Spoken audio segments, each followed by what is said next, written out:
সুনীল গঙ্গোপাধ্যায় লিখেছিলেন, আমরা যারা চালের বদলে খেয়েছি কাঁকড়, চিনির বদলে কাঁচ, কিন্তু শেষ পর্যন্ত চাল আর কাঁকড় আলাদা করা সম্ভব হলো না, পুরো বস্তাটাকেই বাতিল করে দেয়া হলো। 2016 সালের এসএসসির গোটা প্যানেলটাই খারিজ করে দিল সুপ্রিম কোর্ট। চাকরি বাতিল হলো 25,752 জনে। অবশ্যই সেই নিয়ে আজ সব কটা প্রশ্ন। প্রথম প্রশ্ন, 2016 সালের এসএসসির পুরো প্যানেল বাতিল, চাকরি হারালেন প্রায় 26,000 শিক্ষক ও অশিক্ষক কর্মী। হাইকোর্টের পর সুপ্রিম কোর্টেও বিরাট ধাক্কা রাজ্য সরকারের।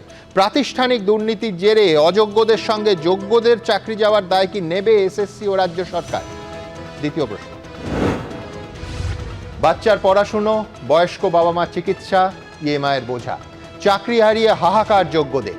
পুরো দায় রাজ্য সরকারের, বলছেন চাকরিহারাদের একাংশ। পরীক্ষা নিয়ামক সংস্থা হওয়া সত্ত্বেও কেন যোগ্য অযোগ্যদের সঠিক তালিকা দিয়ে কোনো আদালতকেই সন্তুষ্ট করতে পারল না এসএসসি? তৃতীয় প্রশ্ন, জালিয়াতি হয়েছে বৃহত্তর পরিসরে, ধামাচাপা দেওয়ার চেষ্টায় গোটা প্রক্রিয়াটাই অপূরণীয়ভাবে কলুষিত হয়েছে, বললেন দেশের প্রধান বিচারপতি। যাদের পাপে এতগুলো মানুষের জীবনে বিপর্যয় নেমে এলো, তাদের শাস্তি হবে কবে? চতুর্থ প্রশ্ন, শিক্ষা ব্যবস্থাকে বিপর্যস্ত করার চক্রান্ত, রায়ের পর সিপিএম বিজেপিকে নিশানা মুখ্যমন্ত্রী। মুখ্যমন্ত্রীর পদত্যাগ দাবি কংগ্রেস সিপিএমের, গ্রেফতারি চান শুভেন্দু অধিকারী। শিক্ষা দুর্নীতিতে সুপ্রিম কোর্টের এই রায়ে রাজনৈতিক লাভ তুলতে চাইছে বিরোধী পক্ষ। পঞ্চম প্রশ্ন, অতিরিক্ত শূন্যপদ তৈরি নিয়ে আগামী মঙ্গলবার সুপ্রিম কোর্টে শুনানি। শুনানির আগের দিনই চাকরিহারাদের সংগঠনের সঙ্গে বৈঠকে বসছেন মুখ্যমন্ত্রী। রাজ্য মন্ত্রিসভার ভূমিকায় সিবিআই তদন্ত নিয়ে সুপ্রিম কোর্টে কি বহাল থাকবে হাইকোর্টের নির্দেশ? ষষ্ঠ প্রশ্ন, এসএসসি স্বশাসিত সংস্থা, আমরা হস্তক্ষেপ করি না। প্রায় 26,000 চাকরি বাতিলের পর দাবি মুখ্যমন্ত্রী। এসএসসির কোনো ক্ষমতাই নেই, দায় মুখ্যমন্ত্রী, পাল্টা বিরোধী দলনেতা। কিন্তু হাজার হাজার শিক্ষক ও অশিক্ষকের বেকার হওয়ার দায় নেবে কে? তবে আজ শুরুতেই দেখাবো, সুপ্রিম কোর্টে আজ বাতিল হলো 2016 সালের এসএসসির গোটা প্যানেলটা। চাকরি হারালেন প্রায় 26,000 মানুষ এই রাজ্যে। আমাদের এই যে অনিশ্চয়তা, আমাদের যে অসম্মান, আমাদের যে জীবিকাহীনতা, এর পুরোপুরি দায় রাজ্য সরকারের। কলকাতা হাইকোর্টের পর সুপ্রিম কোর্ট 2016 এসএসসির নিয়োগ দুর্নীতি মামলায় ফের বড় সড় ধাক্কা খেল তৃণমূল সরকার। কলকাতা হাইকোর্টের বিচারপতি দেবাংশু বসাক এবং বিচারপতি শাব্বার রশিদের ডিভিশন বেঞ্চের রায় বহাল রেখে পুরো প্যানেলই বাতিলের নির্দেশ দিল সুপ্রিম কোর্টের প্রধান বিচারপতি সঞ্জীব খান্না ও বিচারপতি সঞ্জয় কুমারের বেঞ্চ। ফলে শিক্ষক ও অশিক্ষক কর্মী মিলিয়ে চাকরি খোয়ালেন 25,752 জন। অযোগ্যদের দুর্নীতির মাসুল গুনতে হলো যোগ্যদেরও। আমি আজ পর্যন্ত কোনোদিন দুর্নীতির সঙ্গে ছিলাম না। সুপ্রিম কোর্টের প্রধান বিচারপতি এদিন বলেছেন, এখানে পুরো বাছাই প্রক্রিয়াটি কলঙ্কিত এবং সমাধানের বাইরে। বৃহত্তর পরিসরে জালিয়াতি হয়েছে, তা ধামাচাপা দেওয়ার চেষ্টা করার ফলে বাছাই প্রক্রিয়াটি অপূরণীয়ভাবে কলুষিত হয়েছে। নির্বাচন প্রক্রিয়ার বৈধতা এবং বিশ্বাসযোগ্যতা ক্ষুণ্ণ হয়েছে। প্রধান বিচারপতি এও বলেছেন, আমরা হাইকোর্টের নির্দেশের কিছু পরিবর্তন করেছি, কিন্তু হাইকোর্টের নির্দেশে হস্তক্ষেপ করার মতো কোনো কারণ খুঁজে পাইনি। পাশাপাশি সুপ্রিম কোর্ট নির্দেশ দিয়েছে, যারা অযোগ্য হিসেবে চিহ্নিত বা দাগি, তাদের চাকরি বাতিলের সঙ্গে বেতনও ফেরত দিতে হবে। যাদের চিহ্নিত করা যায়নি তাদের বেতন ফেরত দেওয়ার প্রয়োজন নেই। রায়ের কপির 47 নম্বর পরিচ্ছেদে বলা হয়েছে, যারা আগে রাজ্যের বিভিন্ন সরকারি বা স্বশাসিত সংস্থায় কাজ করতেন, তাদের আগের সংস্থায় চাকরি চালিয়ে যাওয়ার জন্য আবেদনের অধিকার থাকবে। তাদের আবেদনপত্র 3 মাসের মধ্যে খতিয়ে দেখতে হবে নিয়োগকারী সরকারি বা বেসরকারি সংস্থাগুলিকে। ওই সব প্রার্থীদের আগের পদে কাজ শুরু করার অনুমতি দিতে হবে। চাকরি ছাড়া এবং পুনরায় যোগদানের মধ্যেকার সময় ব্রেক ইন সার্ভিস হিসেবে বিবেচিত হবে না। চাকরিতে তাদের সিনিয়রিটি ও অন্যান্য প্রাপ্য অটুট থাকবে এবং তারা বেতন বৃদ্ধির জন্যও বিবেচিত হবেন। অযোগ্য আলাদা করা এই জন্যই সম্ভব হলো না, কারণ সুপ্রিম কোর্ট পরিষ্কার বললো যে পরিমাণ দুর্নীতি হয়েছে, এখান থেকে যোগ্যকে অযোগ্যকে বাছাই করা অসম্ভব। এবং তার ওপরও এসএসসি বা রাজ্য কোনোভাবেই সেরম ডকুমেন্টস দেয়নি যেখান থেকে প্রমাণ হয় যে এরা একেবারে যোগ্য, এরা কোনোভাবে টেন্টেড না এবং এরা কোনো দুর্নীতি করেনি। চাকরি হারানো প্রার্থীরা যখন রাজ্য সরকারকে দায়ী করছে, তখন মুখ্যমন্ত্রী আবার দায় ঠেলার চেষ্টা করেছেন বিরোধীদের ঘাড়ে। জাজকে রেসপেক্ট করে বলছি, আমি জাজমেন্টটা মেনে নিতে পারছি। এডুকেশন সিস্টেমটাকে কোলাপস করতে চাইছেন বিজেপি সিপিএম। সুপ্রিম কোর্টের এদিনের রায়ে উল্লেখ করা হয়েছে, আমরা নিশ্চিত দুর্নীতির জন্য গোটা নির্বাচন প্রক্রিয়ায় ইচ্ছাকৃত আপোষ করা হয়েছে। চোরের মায়ের লম্বা গলা, চোরেদের রানী, তিনি বলেছেন এসএসসি দায়ী, এসএসসির হাতে কোনো ক্ষমতা ছিল না। দুর্নীতির হয়েই ক্ষান্ত থাকছে না, এই দুর্নীতিকে ধামাচাপা দেওয়ার জন্য আমার আপনার ট্যাক্সের টাকা নিয়ে হাইকোর্ট সুপ্রিম কোর্টে লক্ষ লক্ষ কোটি কোটি টাকা খরচ করেও যাচ্ছে। 1 বছর সময় পেয়েছিল আমাদের রাজ্যের সরকার যে কারা যোগ্য কারা যোগ্য না তা স্পষ্ট করুন। 1 বছর লেগে গেল, সরকার যোগ্য অযোগ্য স্পষ্ট করতে পারলো না। কত টাকা খেয়েছে? এদিন সুপ্রিম কোর্টের প্রধান বিচারপতি সঞ্জীব খান্না বলেন, যে সমস্ত চাকরি প্রাপক কলঙ্কিত নন, তারা আগে যে সমস্ত সরকারি দপ্তরে কাজ করতেন সেই পুরনো জায়গায় কাজ করতে পারবেন। সৌভিক মজুমদার, বিজেন্দ্র সিংহ ও কৃষ্ণেন্দু অধিকারীর রিপোর্ট, এবিপি আনন্দ। আজ থেকে 500 বছর আগে পঞ্চদশ শতকে বাংলার সুলতান গিয়াসউদ্দিন আজম শাহের সভাকবি ছিলেন শাহ মোহাম্মদ শাগির। তিনি লিখেছিলেন, ওস্তাদে প্রণাম করো, পিতা হন্তে বারো, অর্থাৎ পিতার থেকেও বেশি সম্মান করো নিজের শিক্ষককে।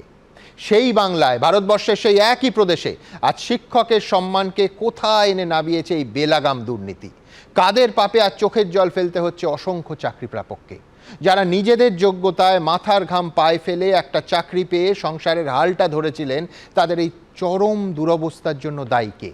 তাদের সবার শাস্তি হবে তো? আজ সুপ্রিম কোর্টের রায়ের পর এই প্রশ্নগুলো আবার উঠবে। আমি এই অনুষ্ঠান শুরু করব এই মামলার অন্যতম আইনজীবী সুদীপ্ত দাশগুপ্তকে দিয়ে। আমার প্রথম প্রশ্ন থাকবে, দেখুন, প্রায় 26,000 শিক্ষক শিক্ষিকা এবং শিক্ষাকর্মীদের চাকরি সুপ্রিম কোর্টের মাননীয় প্রধান বিচারপতির বেঞ্চের কলমের এক খোঁচায় নাকচ হয়ে গেল। কেন গেল? একেবারে স্পষ্ট, ছত্রে ছত্রে 41 পাতা দীর্ঘ রায়ে ছত্রে ছত্রে মাননীয় প্রধান বিচারপতির বেঞ্চ তা বলে দিয়েছে। রায়ের 20 নম্বর পয়েন্টে আমি আসবো সুদীপ্ত, 18 নম্বর পাতায়, যেখানে মাননীয় প্রধান বিচারপতি সঞ্জীব খান্না এবং মাননীয় বিচারপতি সঞ্জয় কুমারের বেঞ্চ বলছে, in our opinion this is a case wherein the entire selection process has been vitiated and tainted beyond resolution. Manipulation and frauds on a large scale, coupled with attempted cover-up, লক্ষ্য করুন শব্দগুলো, have dented the selection process beyond repair and partial redemption.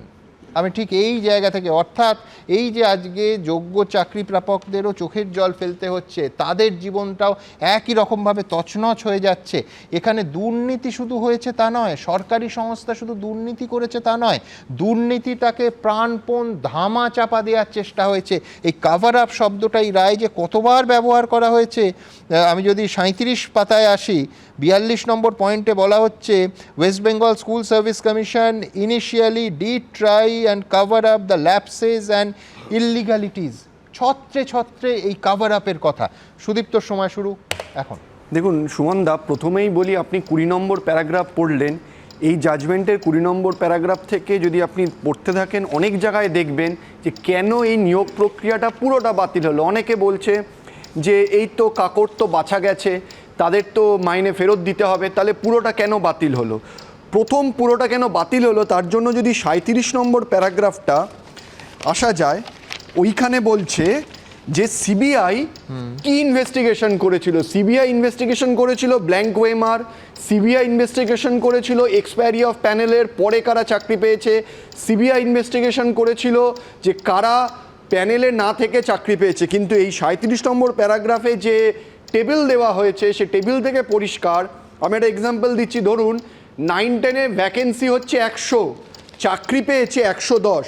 আমি exact ফিগারটা বলছি, 9-10-এ vacancy হলো 11,425, চাকরি পেয়েছে 12,948। কী করে? এই যে এক্সট্রা 1,000 জন চাকরি পেল, তা সেই 1,000 জন কারা, সেই তালিকা একমাত্র জানতো কিন্তু এসএসসি বা বোর্ড বা রাজ্য সরকার। তারা কিন্তু একবারও এসে সুপ্রিম কোর্ট বলুন বা হাইকোর্টে বলুন, এসে বলেননি এই হলো অযোগ্যদের তালিকা বা এই হলো যোগ্যদের তালিকা, 15,000 16,000 যেটা মনে করছে। আমি দায়িত্ব নিয়ে বলছি, কমিশনের চেয়ারম্যান একবারের জন্য বলেনি যে এই হলো যোগ্যদের তালিকা যারা কোনোভাবে দুর্নীতির সঙ্গে যুক্ত না, কারণ কমিশন নিজেই জানে না কে যোগ্য কে অযোগ্য। আর আপনি 42 নম্বর প্যারাগ্রাফে একটা খুব ইম্পর্টেন্ট কথা লেখা আছে, কেন আমরা সুপ্রিম কোর্ট এত কিছু তথ্য পাওয়ার পরে কেন পুরোটা বাতিল করলো না, তার মেন কারণ দেখিয়েছে যে প্রথম থেকে এই বেআইনি নিয়োগ নজরে আসার পর থেকেই কমিশন সেটাকে ধামাচাপা দেওয়ার চেষ্টা করেছে, আর এমনই ধামাচাপা দেওয়ার চেষ্টা করেছে যাতে করে পৃথকীকরণ করা না যায়। খুব ইম্পর্টেন্ট, ধামাচাপা দেওয়ার চেষ্টা করা হয়েছে যাতে করে পৃথকীকরণ করা না যায়।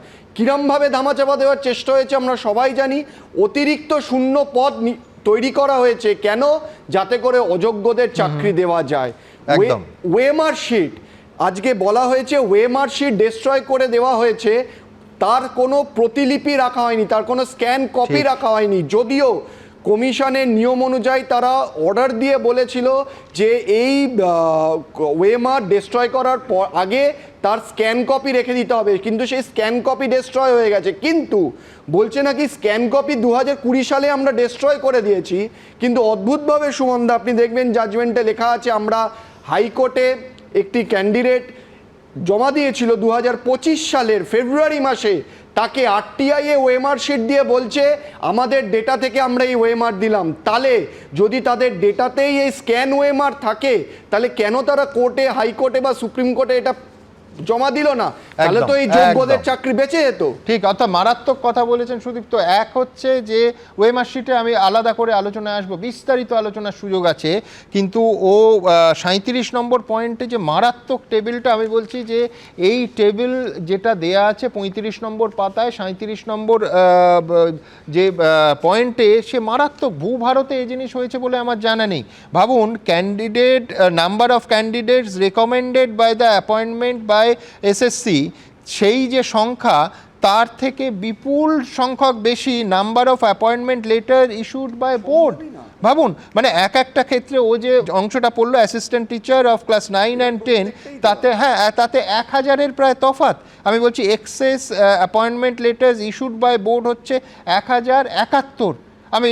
আমি বিস্ময়কর, মানে আমি বলছি ও সুদীপ্তর মূল পয়েন্ট যেটা শকিং, সেটা হচ্ছে চাল আর কাঁকর আলাদা করা যায়নি তা নয়। সুদীপ্তর অভিযোগ যে চাল আর কাঁকর ইচ্ছাকৃতভাবে আলাদা করা হয়নি, এ মারাত্মক। আমি এরপর একদম সরাসরি আসবো অমিত রঞ্জন ভূঁইয়ার কাছে। তিনি ভৌত বিজ্ঞানের সম্মাননীয় শিক্ষক, কেওড়াখালী নকুল সহদেব স্কুলে, দক্ষিণ 24 পরগনার একটি স্কুল। আমি এই জন্য ওনার কাছে আসবো যে এই বিপুল দুর্নীতি যখন মাইক্রো লেভেলে ব্যক্তি মানুষের জীবনে আসছে, তার জীবনটা এই একটা রায়ের, একটা কলমের খোঁচায় কিভাবে ছারখার হয়ে যাচ্ছে। ভাবুন, উনি কলকাতার গড়িয়াতে থাকেন, মেদিনীপুরের অরিজিনাল বাসিন্দা, বাবা মা মারা গেছেন, স্ত্রী মেয়ে আছে, হাউস লোনের ইএমআই চলছে, মেয়ের বয়স 9, ক্লাস 4-এ পড়ে। উনি জানেন না যে কিভাবে আগামী দিনে তিনি খরচটা চালাবেন, বাড়ির একমাত্র উপার্জনকারী। এটা শুধুমাত্র অমিতবাবুর গল্প নয়, এটা অসংখ্য হাজার হাজার আমার আপনার এই রাজ্যের সহনাগরিকদের আজকে এই প্রশ্নের সামনে দাঁড় করিয়ে দিয়ে গেল এই দুর্নীতি এবং তার ফলআউট। এ কোথায় যাবে? আমি অমিতবাবুর কথা শুনবো, তারপর এই অনুষ্ঠানের পরতে পরতে ওনাদের এক একজনের জীবন কাহিনী দেখাবো। আমি জানি না এতে আদৌ কি লাভ হবে কি না, কিন্তু অন্তত যে এই সহনাগরিকদের জীবন আজকে কোথায় একটা প্রাতিষ্ঠানিক দুর্নীতির জন্য কোন খাদের কিনারায় এসে দাঁড়িয়েছে, আমাদের প্রত্যেকের সেটা উপলব্ধি করা উচিত। অমিতবাবুর কাছে যাব। এখানে উপস্থিত সবাইকে নমস্কার জানাই। আজকের দিনটা আমাদের জন্য খুবই বেদনার এবং খুবই কষ্টের, এবং সুপ্রিম কোর্ট যে রায় ঘোষণা করেছে এটা আমাদের কাছে খুবই অপ্রত্যাশিত এবং আমাদের জীবনে অন্ধকার নামিয়ে নিয়ে এসছে।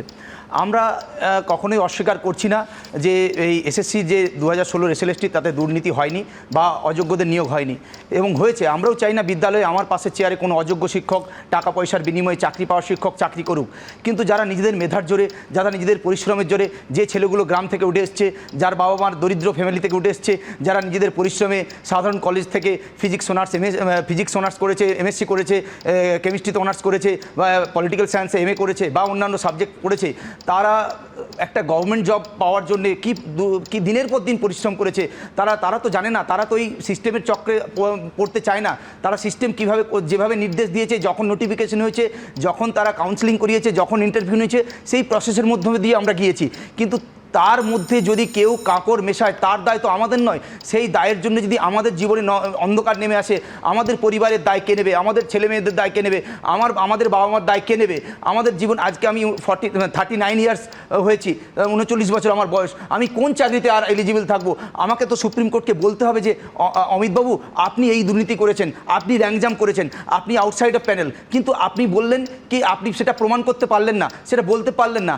আপনি সিবিআইকে নির্দেশ দিয়েছেন, হাইকোর্ট নির্দেশ দিয়েছিল, বাগ কমিটি নিয়োগ করেছিল চাল আর কাঁকড় আলাদা করার জন্য, তারা একটা রিপোর্ট দিয়েছিল এবং সেই রিপোর্টগুলোকে এসএসসি মান্যতাও দিয়েছিল যে আমরা স্বীকার করে নিচ্ছি। তাহলে সেগ্রিগেশন করতে অসুবিধে কোথায়? যেখানে আমরা তো আশা করেছিলাম যে কোর্ট আরও মানবিক হবে। আমাদের তরফ থেকে বলছি যে আপনাদের যদি অসন্তুষ্ট থাকে, কোনো জায়গায় কোনো আরও ইনভেস্টিগেশন করার কোনো প্রয়োজনীয়তা থাকে, আপনারা আবারও রিইনভেস্টিগেট করতে পারতেন, আবারও কোনো কমিশনকে দিয়ে তদন্ত করাতে পারতেন, কিন্তু তা না করে আজকে যে 40 বছর, 42 বছর, 45 বছর অনেকে অন্যান্য চাকরি ছেড়ে, ভালো চাকরি ছেড়ে এসছে, পিএইচডি করেছে, এমএসসি করেছে, বিএড করেছে, তো তারা কোথায় যাবে? তাদের পরিবারের দায়িত্ব কে নেবে? আমি এখন বলছেন যে 3 মাসের মধ্যে আবার পুনরায় নিয়োগের প্রক্রিয়া। আপনি বলুন তো 8 বছর আগে যে পরীক্ষাটা আমি দিয়েছি, যে মানসিকতা নিয়ে, যে পরিশ্রম করে, যে মানসিক স্থিরতা নিয়ে, যে প্রিপারেশন নিয়ে আমি এই আবার 8 বছর পরে সেই পরীক্ষাটা পাস করতে পারবো? কেউ পারবে কি? যে বিচারপতি রায়টা দিচ্ছেন তিনি কি, তাকে যদি আজকে আমি বলি যে আপনি এই পরীক্ষাটা আবার দিন, উনি কি পাস করতে পারবেন? পারবেন না। তাহলে আপনি যখন চাল আর কাঁকড় তো অনেকটা আলাদা করেছেন, আমাদেরকে তো 12% সুদে হারে বেতন ফেরত দিতে বলেননি, আপনি তো একটা সেগ্রিগেশন করেই দিয়েছেন। আপনি যে সিবিআই রিপোর্টের কথা বলছেন, সেখানে হ্যাশ ভ্যালু এবং মেটাডাটা, সিবিআইয়ের আইনজীবী 10 তারিখে, ফেব্রুয়ারি 10 তারিখে একদম জোরের সঙ্গে বলেছে যে দিস ওএমআর ইজ জেনুইন এবং authenticate, there is no tampering. তাহলে আপনারা কাকে ভরসা করবেন?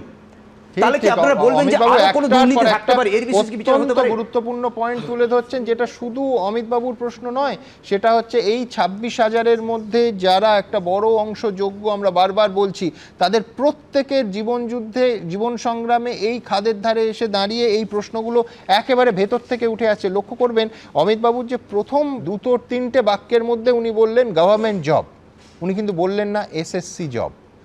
এইটাই হচ্ছে তফাৎ। যখন একজন যোগ্য মানুষ পরীক্ষা দিচ্ছেন, তার গোটা সরকারি চাকরির জন্য বছরের পর বছর, মাসের পর মাস রাত জেগে নিজেকে প্রিপেয়ার করছেন, তিনি কিন্তু একটা সরকারি চাকরির জন্য যাচ্ছেন। তিনি এসএসসি সেই পরীক্ষা নিচ্ছে না, অন্য কোনো সংস্থা নিচ্ছে না, থার্ড পার্টি খাতা দিচ্ছে, সে নিয়ে বদার নন। তার কারণ ওই সরকারি চাকরি শব্দটার মধ্যে একটা আশ্বাস আছে, একটা ভরসার জায়গা আছে। সেই ভরসার ভিতটা কোথাও একেবারে নড়ে গেল আজকে। সুদীপ যে অংশগুলো বলছিল ওএমআর শিট, প্রথমে হচ্ছে 1 বছর সংরক্ষণের বিষয়টা করা হলো এবং তার মধ্যে স্ক্যান্ড কপি অবধি ধ্বংস করা হলো। সত্যি ধ্বংস করা হয়েছে? এ প্রশ্ন তো বারবার বিভিন্ন পরতে উঠে এসছে যে ধ্বংস যদি করা হয় বা 1 বছর সময়সীমার মধ্যে সেটাকে কমিয়ে সেই সময়সীমায় বেঁধে দেওয়া হয়, তার পেছনে কি পরিকল্পিতভাবে প্রি প্ল্যান্ড চাকরি বিক্রির চক্র কাজ করেছে? অর্থাৎ আমি চাকরি বিক্রি করব বলে আমি স্ক্যান কপিগুলো ধ্বংস করেছি, অথবা সেইগুলো ধ্বংস করিনি, আমি কোর্টকে জানিয়েছি যে সেগুলো আর পাওয়া যাচ্ছে না। তার কারণ ওই স্ক্যান কপিগুলো পেলেই কিন্তু দুধ কা দুধ পানি কা পানি হয়ে যেত। কে যোগ্য আর কে অযোগ্য দিনের আলোর মতো পরিষ্কার হয়ে যেত। যেটা নিম্ন আদালত থেকে হাইকোর্ট, হাইকোর্ট থেকে সুপ্রিম কোর্ট, কোথাও এই আশ্বাস, এই আলো, এই তালিকা এসএসসি দিতে পারেনি। আমার পরের প্রতিবেদন ঠিক এই জায়গাটা নিয়ে, তারপর আমি অন্য প্রসঙ্গে আসব। চাল থেকে আলাদা করা যায়নি কাঁকড়, এই প্রেক্ষাপটে কলকাতা হাইকোর্টের রায় বহাল রেখে এসএসসির 2016-র পুরো প্যানেল বাতিল করে দিল সুপ্রিম কোর্ট। কিন্তু এই 26,000 চাকরি বাতিলের দায় কার? যারা সরকারি চাকরির উপর ভরসা করেছিল, আজ তাদের চোখের জলের জন্য দায়ী কারা? স্কুল সার্ভিস কমিশন কি দায় এড়াতে পারে? রাজ্য সরকার কি দায়িত্ব এড়াতে পারে? 2016 সালের প্যানেল বাতিলের পর কলকাতা হাইকোর্টের বিচারপতি দেবাংশু বসাক ও বিচারপতি মোহাম্মদ সাব্বির রশিদির ডিভিশন বেঞ্চ যে নির্দেশনামা দিয়েছিল, তাতে স্পষ্ট উল্লেখ ছিল এসএসসি যে ওএমআর শিট স্ক্যান করে তার কোনো প্রমাণ রাখা হয়নি, কারণ এসএসসি সার্ভারে কোনো স্ক্যান কপি নেই। তদন্ত চলাকালীন কোনো স্ক্যান বা মিরর কপি পায়নি সিবিআই।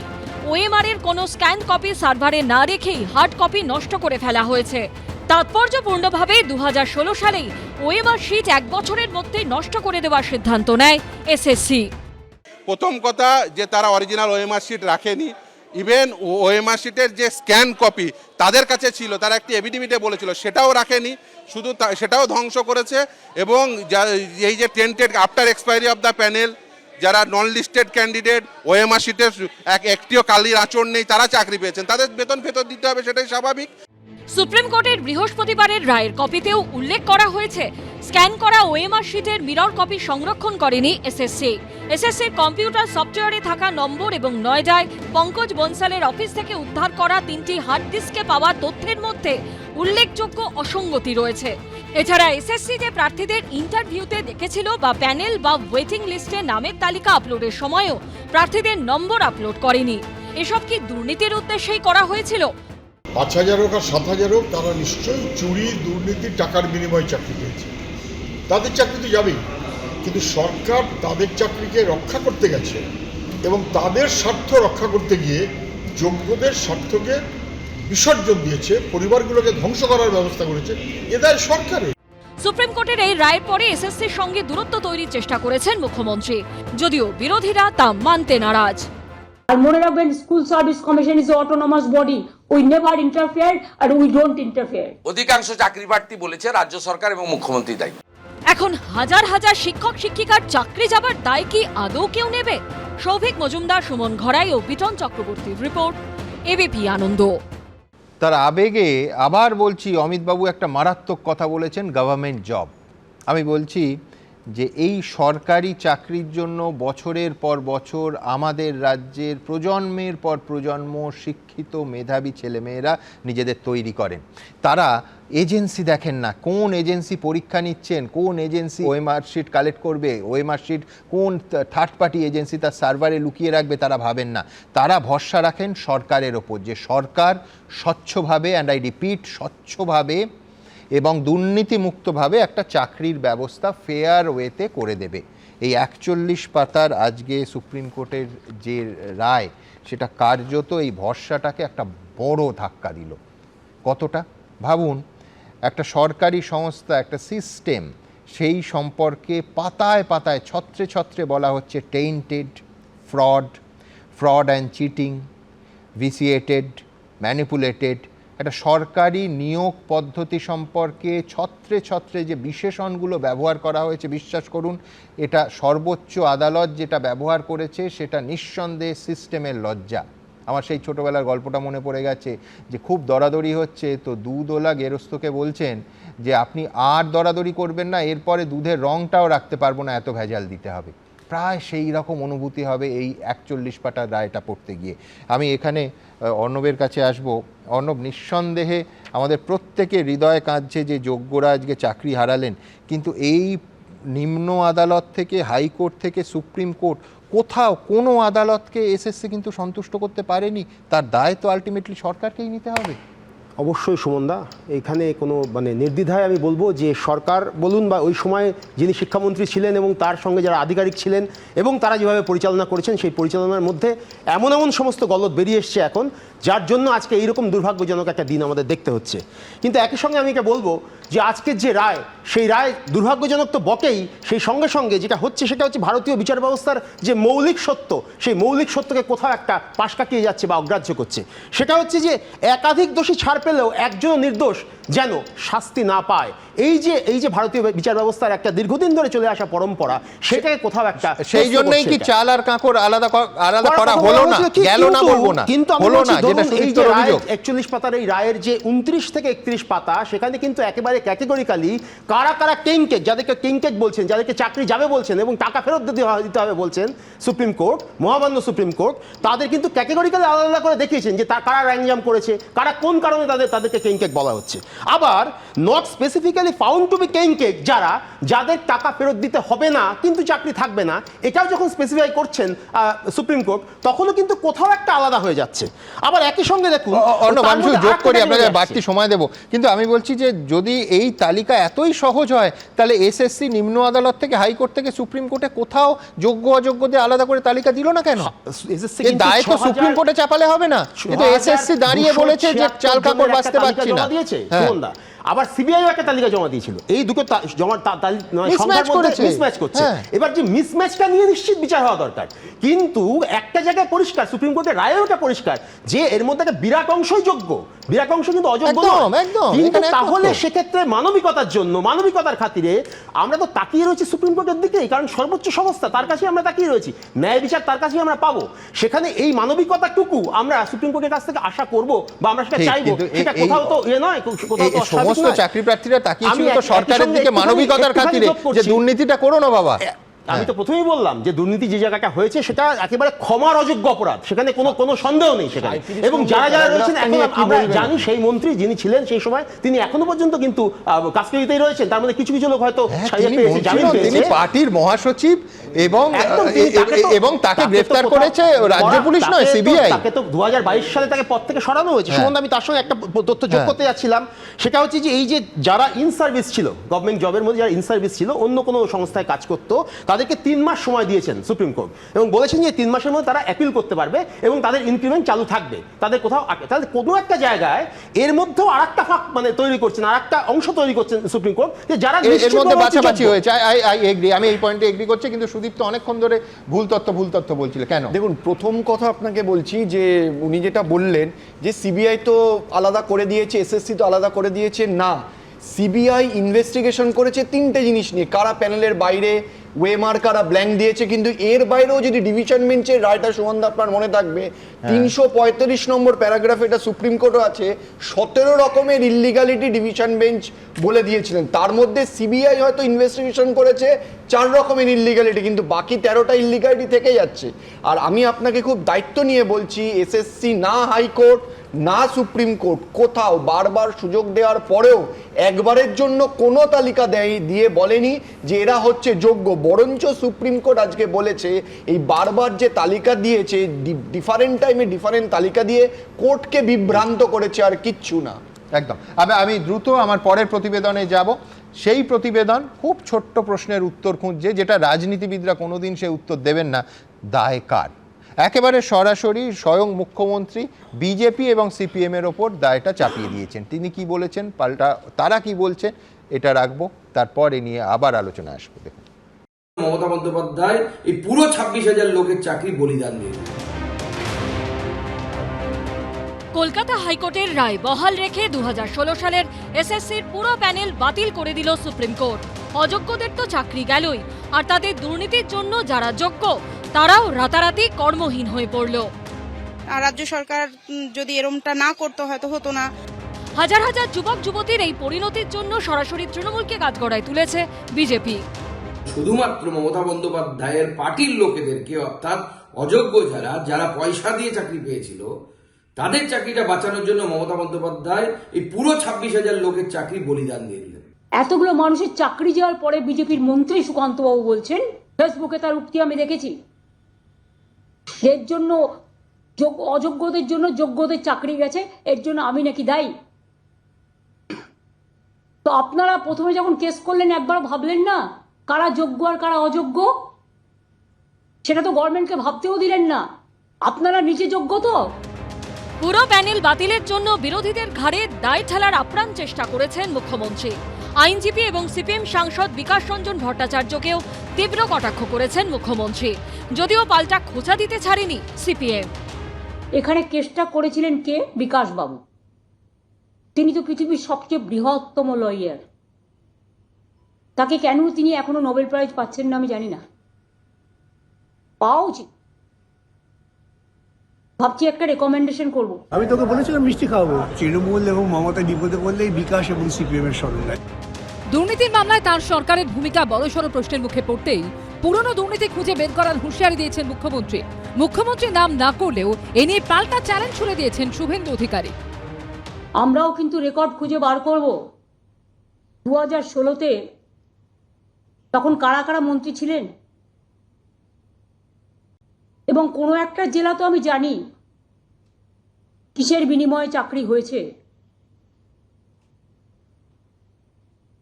আমি খুঁজে দেখব, যদি কারো জানা থাকে তথ্য প্লিজ আমাকে দেবেন, আমার কাজে লাগবে।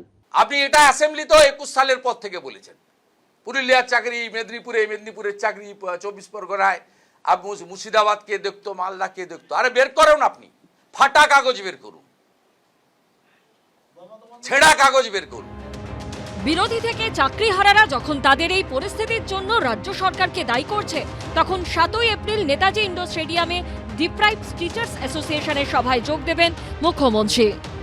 আমি তাদের কথায় সাড়া দিয়ে 7 তারিখে তারা ইনডোর স্টেডিয়াম বুক করেছেন। আমি 7 তারিখ 12টা 15 নাগাদ তাদের কাছে যাব, তাদের কথা শুনবো। আমি শিক্ষক শিক্ষিকারা, আমি শুনেছি অনেকে ডিপ্রেসড, তারা আপসেট এবং ডিপ্রেশনে চলে যাচ্ছেন অনেকে। কোনো একটা ঘটনা যদি ঘটে তার জন্য দায়ী থাকবে কে?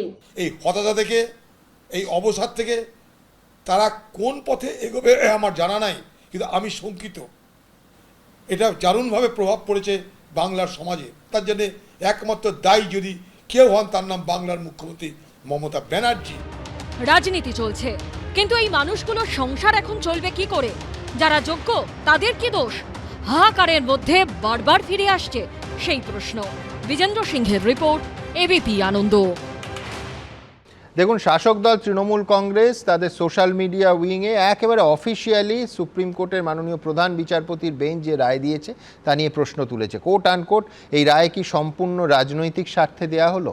কিন্তু মুখ্যমন্ত্রী সরাসরি বিজেপি এবং সিপিএমকে এর জন্য দায়ী করছেন। মুখ্যমন্ত্রী বলছেন, আমি বিশ্বাস করি এটা বিজেপি করিয়েছে, সিপিএম করিয়েছে, এর জবাব তারা আগামী দিনে পাবে। মুখ্যমন্ত্রী বলছেন, এই পরিবারগুলো যদি অচল হয়ে যায় তাহলে বিজেপি সচল থাকবে না। কেয়া ঘোষের কাছে, আমার পরবর্তী বক্তার কাছে যাব। সবার আগে বলি, সুমন, মমতা বন্দ্যোপাধ্যায় জিজ্ঞাসা করছেন দায় কার, আপনি জিজ্ঞাসা করছেন দায় কার। আমি বলছি যে সরকার আপনার, এসএসসি আপনার, দুর্নীতি আপনার, আর দুর্নীতির দায়ও আপনার, আপনার এবং শুধুমাত্র আপনার। জেনে রাখুন মমতা বন্দ্যোপাধ্যায়, আজকে আপনি বলছেন মুখ্যমন্ত্রী না, সুমন, মুখ্যমন্ত্রী নন উনি। উনি নবান্ন থেকে বসে সিএমএস চেয়ারে বসে দলের সুপ্রিমো, আজকে আমি তার বক্তব্য শুনলাম। কোন মুখ্যমন্ত্রী দলীয় চেয়ারে, প্রশাসনিক চেয়ারে বসে তিনি বলছেন বিজেপি, বাম, এই সব গান গাইছেন। আমি কয়েকটা প্রশ্ন করতে চাই। যোগ্য অযোগ্যদের আলাদা করা হলো না কেন? কেন ওএমআর শিট রাখা হলো না, সংরক্ষিত রাখা হলো না? আবার ওএমআরের যে থার্ড পার্টি, ওই নাইসা, তাকে যে টেন্ডার দেওয়া হয়েছিল, কেন সবার থেকে অলক্ষ্যে, কী কারণে শুধুমাত্র নাইসাকে দেওয়া হয়েছিল? কেন ব্ল্যাঙ্ক খাতা, যারা সাদা খাতা যারা জমা দিয়েছিল তাদেরকে চাকরি দেওয়া হলো? কেন যারা ব্ল্যাঙ্ক, ওই ওএমআর শিট থেকে র্যাঙ্ক যারা শূন্য পেয়েছিল? একটা পোস্ট দেখছি, একজন বাঁকুড়ার একজন তৃণমূল নেতা, অশেষ কি নাম তার, তিনি নাকি ব্ল্যাঙ্ক ওএমআর খাতা জমা দিয়ে তার ওএমআর শিটে প্রাপ্য নম্বর 0, তিনি চাকরি করছেন। আর ভুগতে হচ্ছে ভাই অমিতদের মতন অগণিত মানুষদের। এই কিন্তু অমিত বাবুরা এই প্রশ্ন করছে যে সিবিআই কেন আলাদা করতে পারবে না? আমি আসছি। সিবিআই তাদের মতন করে উত্তর দিয়েছিলেন, এবং আপনারাও জানেন সিঙ্গেল বেঞ্চের উত্তর মানেননি। যে 8,000 যে বক্তব্য দেওয়া হয়েছিল বাক কমিটির রিপোর্ট অনুযায়ী, সেই 8,000টাকে তিনি নিয়ে গেলেন সুপ্রিম কোর্টে শর্টান। আজকে মুখ্যমন্ত্রী মিথ্যাচারিতা করছেন। আমার বলতে লজ্জা লাগছে, আপনি মিথ্যাবাদী মুখ্যমন্ত্রী। আপনি শুধুমাত্র রাজনীতি করছেন, সমবেদনা কাটাচ্ছেন, আর আপনি ওখানে বলছেন আমি সময় পাইনি। সুমন, 2 বছর সময় পেয়েছেন তিনি ওইখানে বসে, শুধুমাত্র এইখানে সিঙ্গেল বেঞ্চের রায়ের পরে উনি গেলেন সুপ্রিম কোর্ট, সুপ্রিম কোর্টের পরে এলো ডিভিশন বেঞ্চ, ডিভিশন বেঞ্চের পরে আবার গেল সুপ্রিম কোর্টের ডিভিশন বেঞ্চ, যারা সেই রায়ের নির্দেশ বহাল রাখলো। এটা থাপ্পড়টা কাদের গালে পড়লো? আপনাদের গালে, আপনার সরকারের গালে। আর আপনি একই সঙ্গে থাপ্পড়টা অমিত বাবুদের গালেরও পড়লো, যারা কোনো অপরাধ করেননি। আমি বলছি যে দাগী অপরাধী অপরাধ করবে, কিন্তু সিবিআই তো দুধে গোয়েন্দা, তারা তো ধরে আলাদা করবে। ইতিমধ্যে সুদীপ্ত বলে দিয়েছেন সিবিআই তাদের যে কাজটা করছেন, এবং এটা তো ট্রেলার, ফিল্ম তো বাকি হ্যাঁ সুমন। আগামীকাল তো ওই সুপার নিউমারির খেলাটা শুরু হবে। সুপার নিউমারি আমার কাছে সুমন, আমার কাছে কাগজটা রয়েছে, এটা সেই ক্যাবিনেট নোট, যে ওই ক্যাবিনেট নোটে মমতা বন্দ্যোপাধ্যায়ের নেতৃত্বে যে ক্যাবিনেট নোট বলা হয়েছিল সুপার নিউমারি তৈরি করে 5,241 তাদেরকে চাকরি দেওয়া হবে। কিসের জন্য? জেনে রাখুন, অযোগ্যদের ঢাল করতে যোগ্যদের বলি করলেন। আর পরিশেষে আমি অমিত ভাইদের মতন আরও যারা যারা চাকরি গেছে যাদের, আজকে আমি তাদের অনুরোধ করব, 7 তারিখে যখন উনি ওখানে নাটক করবেন, ওখানে 7 তারিখে নেতাজি ইন্ডোরে জিজ্ঞাসা করবেন, কেন এই প্রশ্নগুলোর জিজ্ঞাসা করবেন, কেন চাল আর কাপড় আপনার এসএসসি আলাদা করলো না, কেন অযোগ্যদের বলি না হতে দিয়ে যোগ্যদের ঢাল করলো, যোগ্যদের বলি বলেছেন। আজকে রায় রয়েছে যে 3 মাসের মধ্যে যারা জয়েন করতে পারবে তাদের যদি প্রয়োজন হয় সুপার নিউমারি পোস্ট ক্রিয়েট করে তাদের জয়েন করাতে হবে। সেটা কিন্তু সুপ্রিম কোর্টের রায় আছে, আজকেই রয়েছে এই রায়, আজকে যে রায়টা দিয়েছে সেই রায় আছে। নাম্বার 1। নাম্বার 2, এতগুলো বড় বড় কথা উনি বলছেন দুর্নীতি নিয়ে। নিক দুর্নীতি কি হলো? 24 সালে এই ইলেকশনের পর যখন দুর্নীতি এইরকম ভাবে হয়েছে উঠলো, কেউ ধরেনি, শুধু অর্নামেন্টাল চেঞ্জ করা হয়েছে, অর্নামেন্টাল কয়েকটা চেঞ্জ করা হয়েছে, যিনি শীর্ষ পদে আছেন তাকে সরানো হয়েছে, দুর্নীতি হয়েছে। আমি দুজনকেই থামাবো। সুপার নিউমারি সুমন দা, এই যে উনি বললেন যে সুপ্রিম কোর্ট বলেছে সুপার নিউমারি ক্রিয়েট করা, সেইটা কি ক্ষেত্রে বলেছে বলে দিচ্ছি। যে যাদের ইন সার্ভিসদের চাকরি বাঁচানো হয়েছে বলেছে তারা পুরনো জায়গায় ফিরে যাবে। এই মিন টাইমে এই যে ইন সার্ভিসে সেখান থেকে রেজিগনেশন দিয়ে এসেছিল, সেই জায়গাটা যদি পূরণ হয় তার জন্য ওই ইন সার্ভিসের জন্য অতিরিক্ত পদ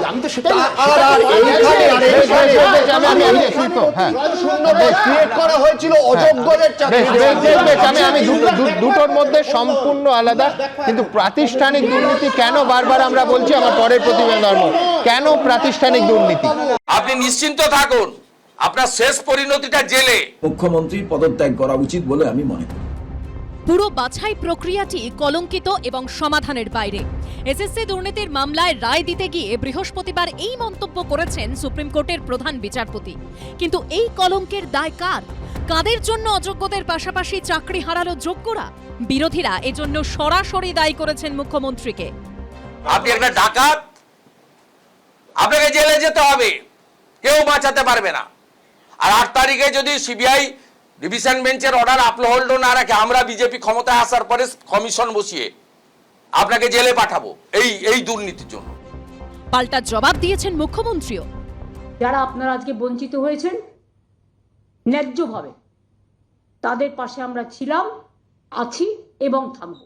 তাতে যদি বিজেপি আমায় মনে ভাবে যে মানবিকতার স্বার্থে দাঁড়ালাম বলে তারা আমাদের সবাইকে জেলে পুরে দেবে, আই ওয়েলকাম।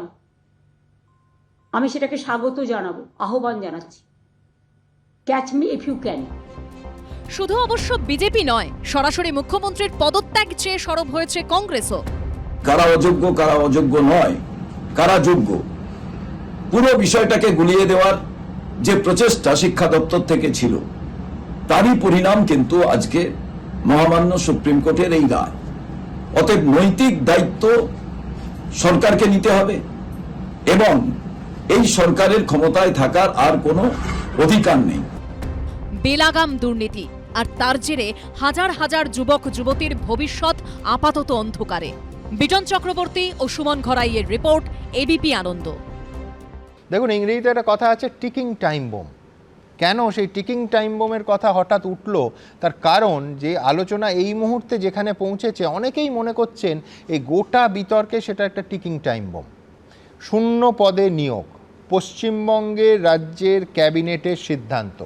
কলকাতা হাইকোর্ট ইতিমধ্যেই একটা মারাত্মক রায় দিয়েছিল সিবিআই তদন্তের, যে মন্ত্রিসভার সিদ্ধান্তের ওপর সিবিআই তদন্ত। কলকাতা হাইকোর্ট ঠিক কী ভাষায় বলেছিল আমি একটু পড়ে শোনাই। CBI will undertake further investigations with regard to the persons involved in the state government approving creation of supernumerary posts to accommodate illegal appointments. If necessary, এইবার সব থেকে গুরুত্বপূর্ণ line, if necessary, CBI will undertake custodial interrogation of such persons involved.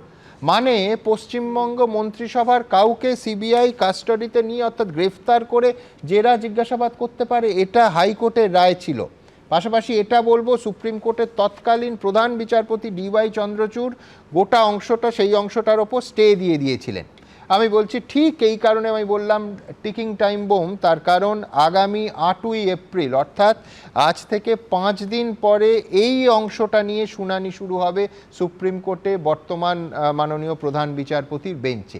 যেহেতু প্রসঙ্গটা এসে গেল, আমি অধ্যাপক রাজাগোপাল চক্রবর্তীর কাছে যাব যে কতটা মারাত্মক এবং রাজনৈতিকভাবে কতটা গুরুত্বপূর্ণ এই অংশটা নিয়ে আগামী 8 তারিখ থেকে শুনানি শুরু হওয়া। সুমন, এই সরকারের সঙ্গে প্রমাণ লোভ, ধামা চাপা এগুলো জড়িয়ে আছে। যাই হোক না কেন, প্রমাণ কী করে লোভ করব, ধামা কী করে চাপা দেবো? সুপ্রিম কোর্ট কিন্তু 22 নম্বর ধারায় বলছে কভারিং আপ, মানে কি সুন্দর করে কভার করা যায়। যারা সুপার নিউমেরিক পোস্টে গভর্নমেন্ট ক্যাবিনেট ডিসিশন নিল যে এই অযোগ্যদের কীভাবে চাকরি ফেরত দিতে হবে, যেটা ঘটে গেল যে ক্যাবিনেট একটা কভারিং আপ এক্সারসাইজের সঙ্গে যুক্ত হয়ে রইল। সুতরাং আমরা আশা করব যে এর যথাযথ তদন্ত হবে। কেন মানুষ জানতে চায় যে গুটিমাত্র কতিপয় লক্ষ্যেরই জড়িত, না একেবারে সর্বোচ্চ সেরাই জড়িত। যেভাবে দেখুন, আপনি বললেন যে 500 বছর আগে কোনো মনীষী বলেছেন যে বাংলায় গুরু সম্মান। আমি তো বলবো আমাদের দেশে গুরু পূর্ণিমা কয়েক হাজার বছর ধরে।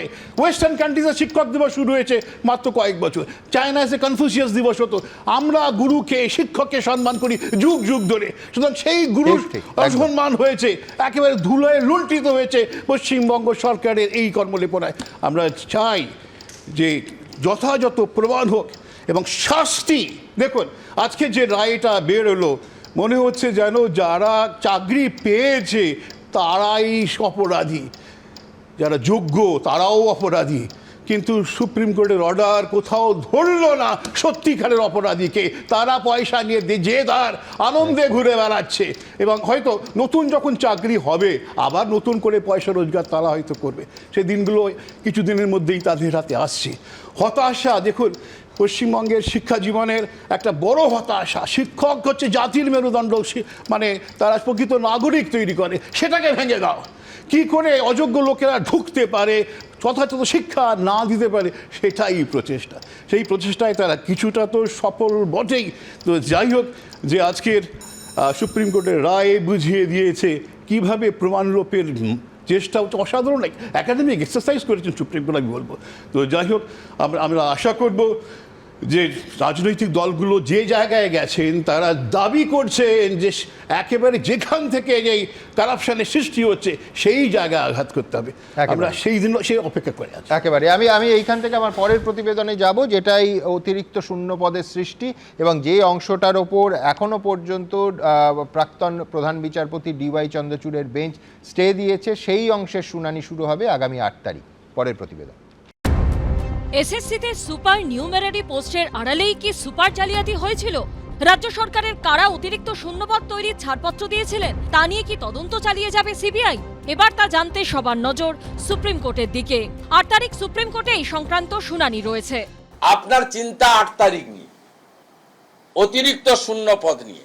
আপনি সহ আপনার পুরো ক্যাবিনেট যদি ডিভিশন বেঞ্চের অতিরিক্ত শূন্যপদ ক্রিয়েশনের জন্য এই অর্ডার বলবৎ রাখে, সিবিআই বাধ্য হবে ঘাড় ধরে আপনাকে সহ আপনার পুরো ক্যাবিনেটকে জেলের ভিতরে ঢোকাতে।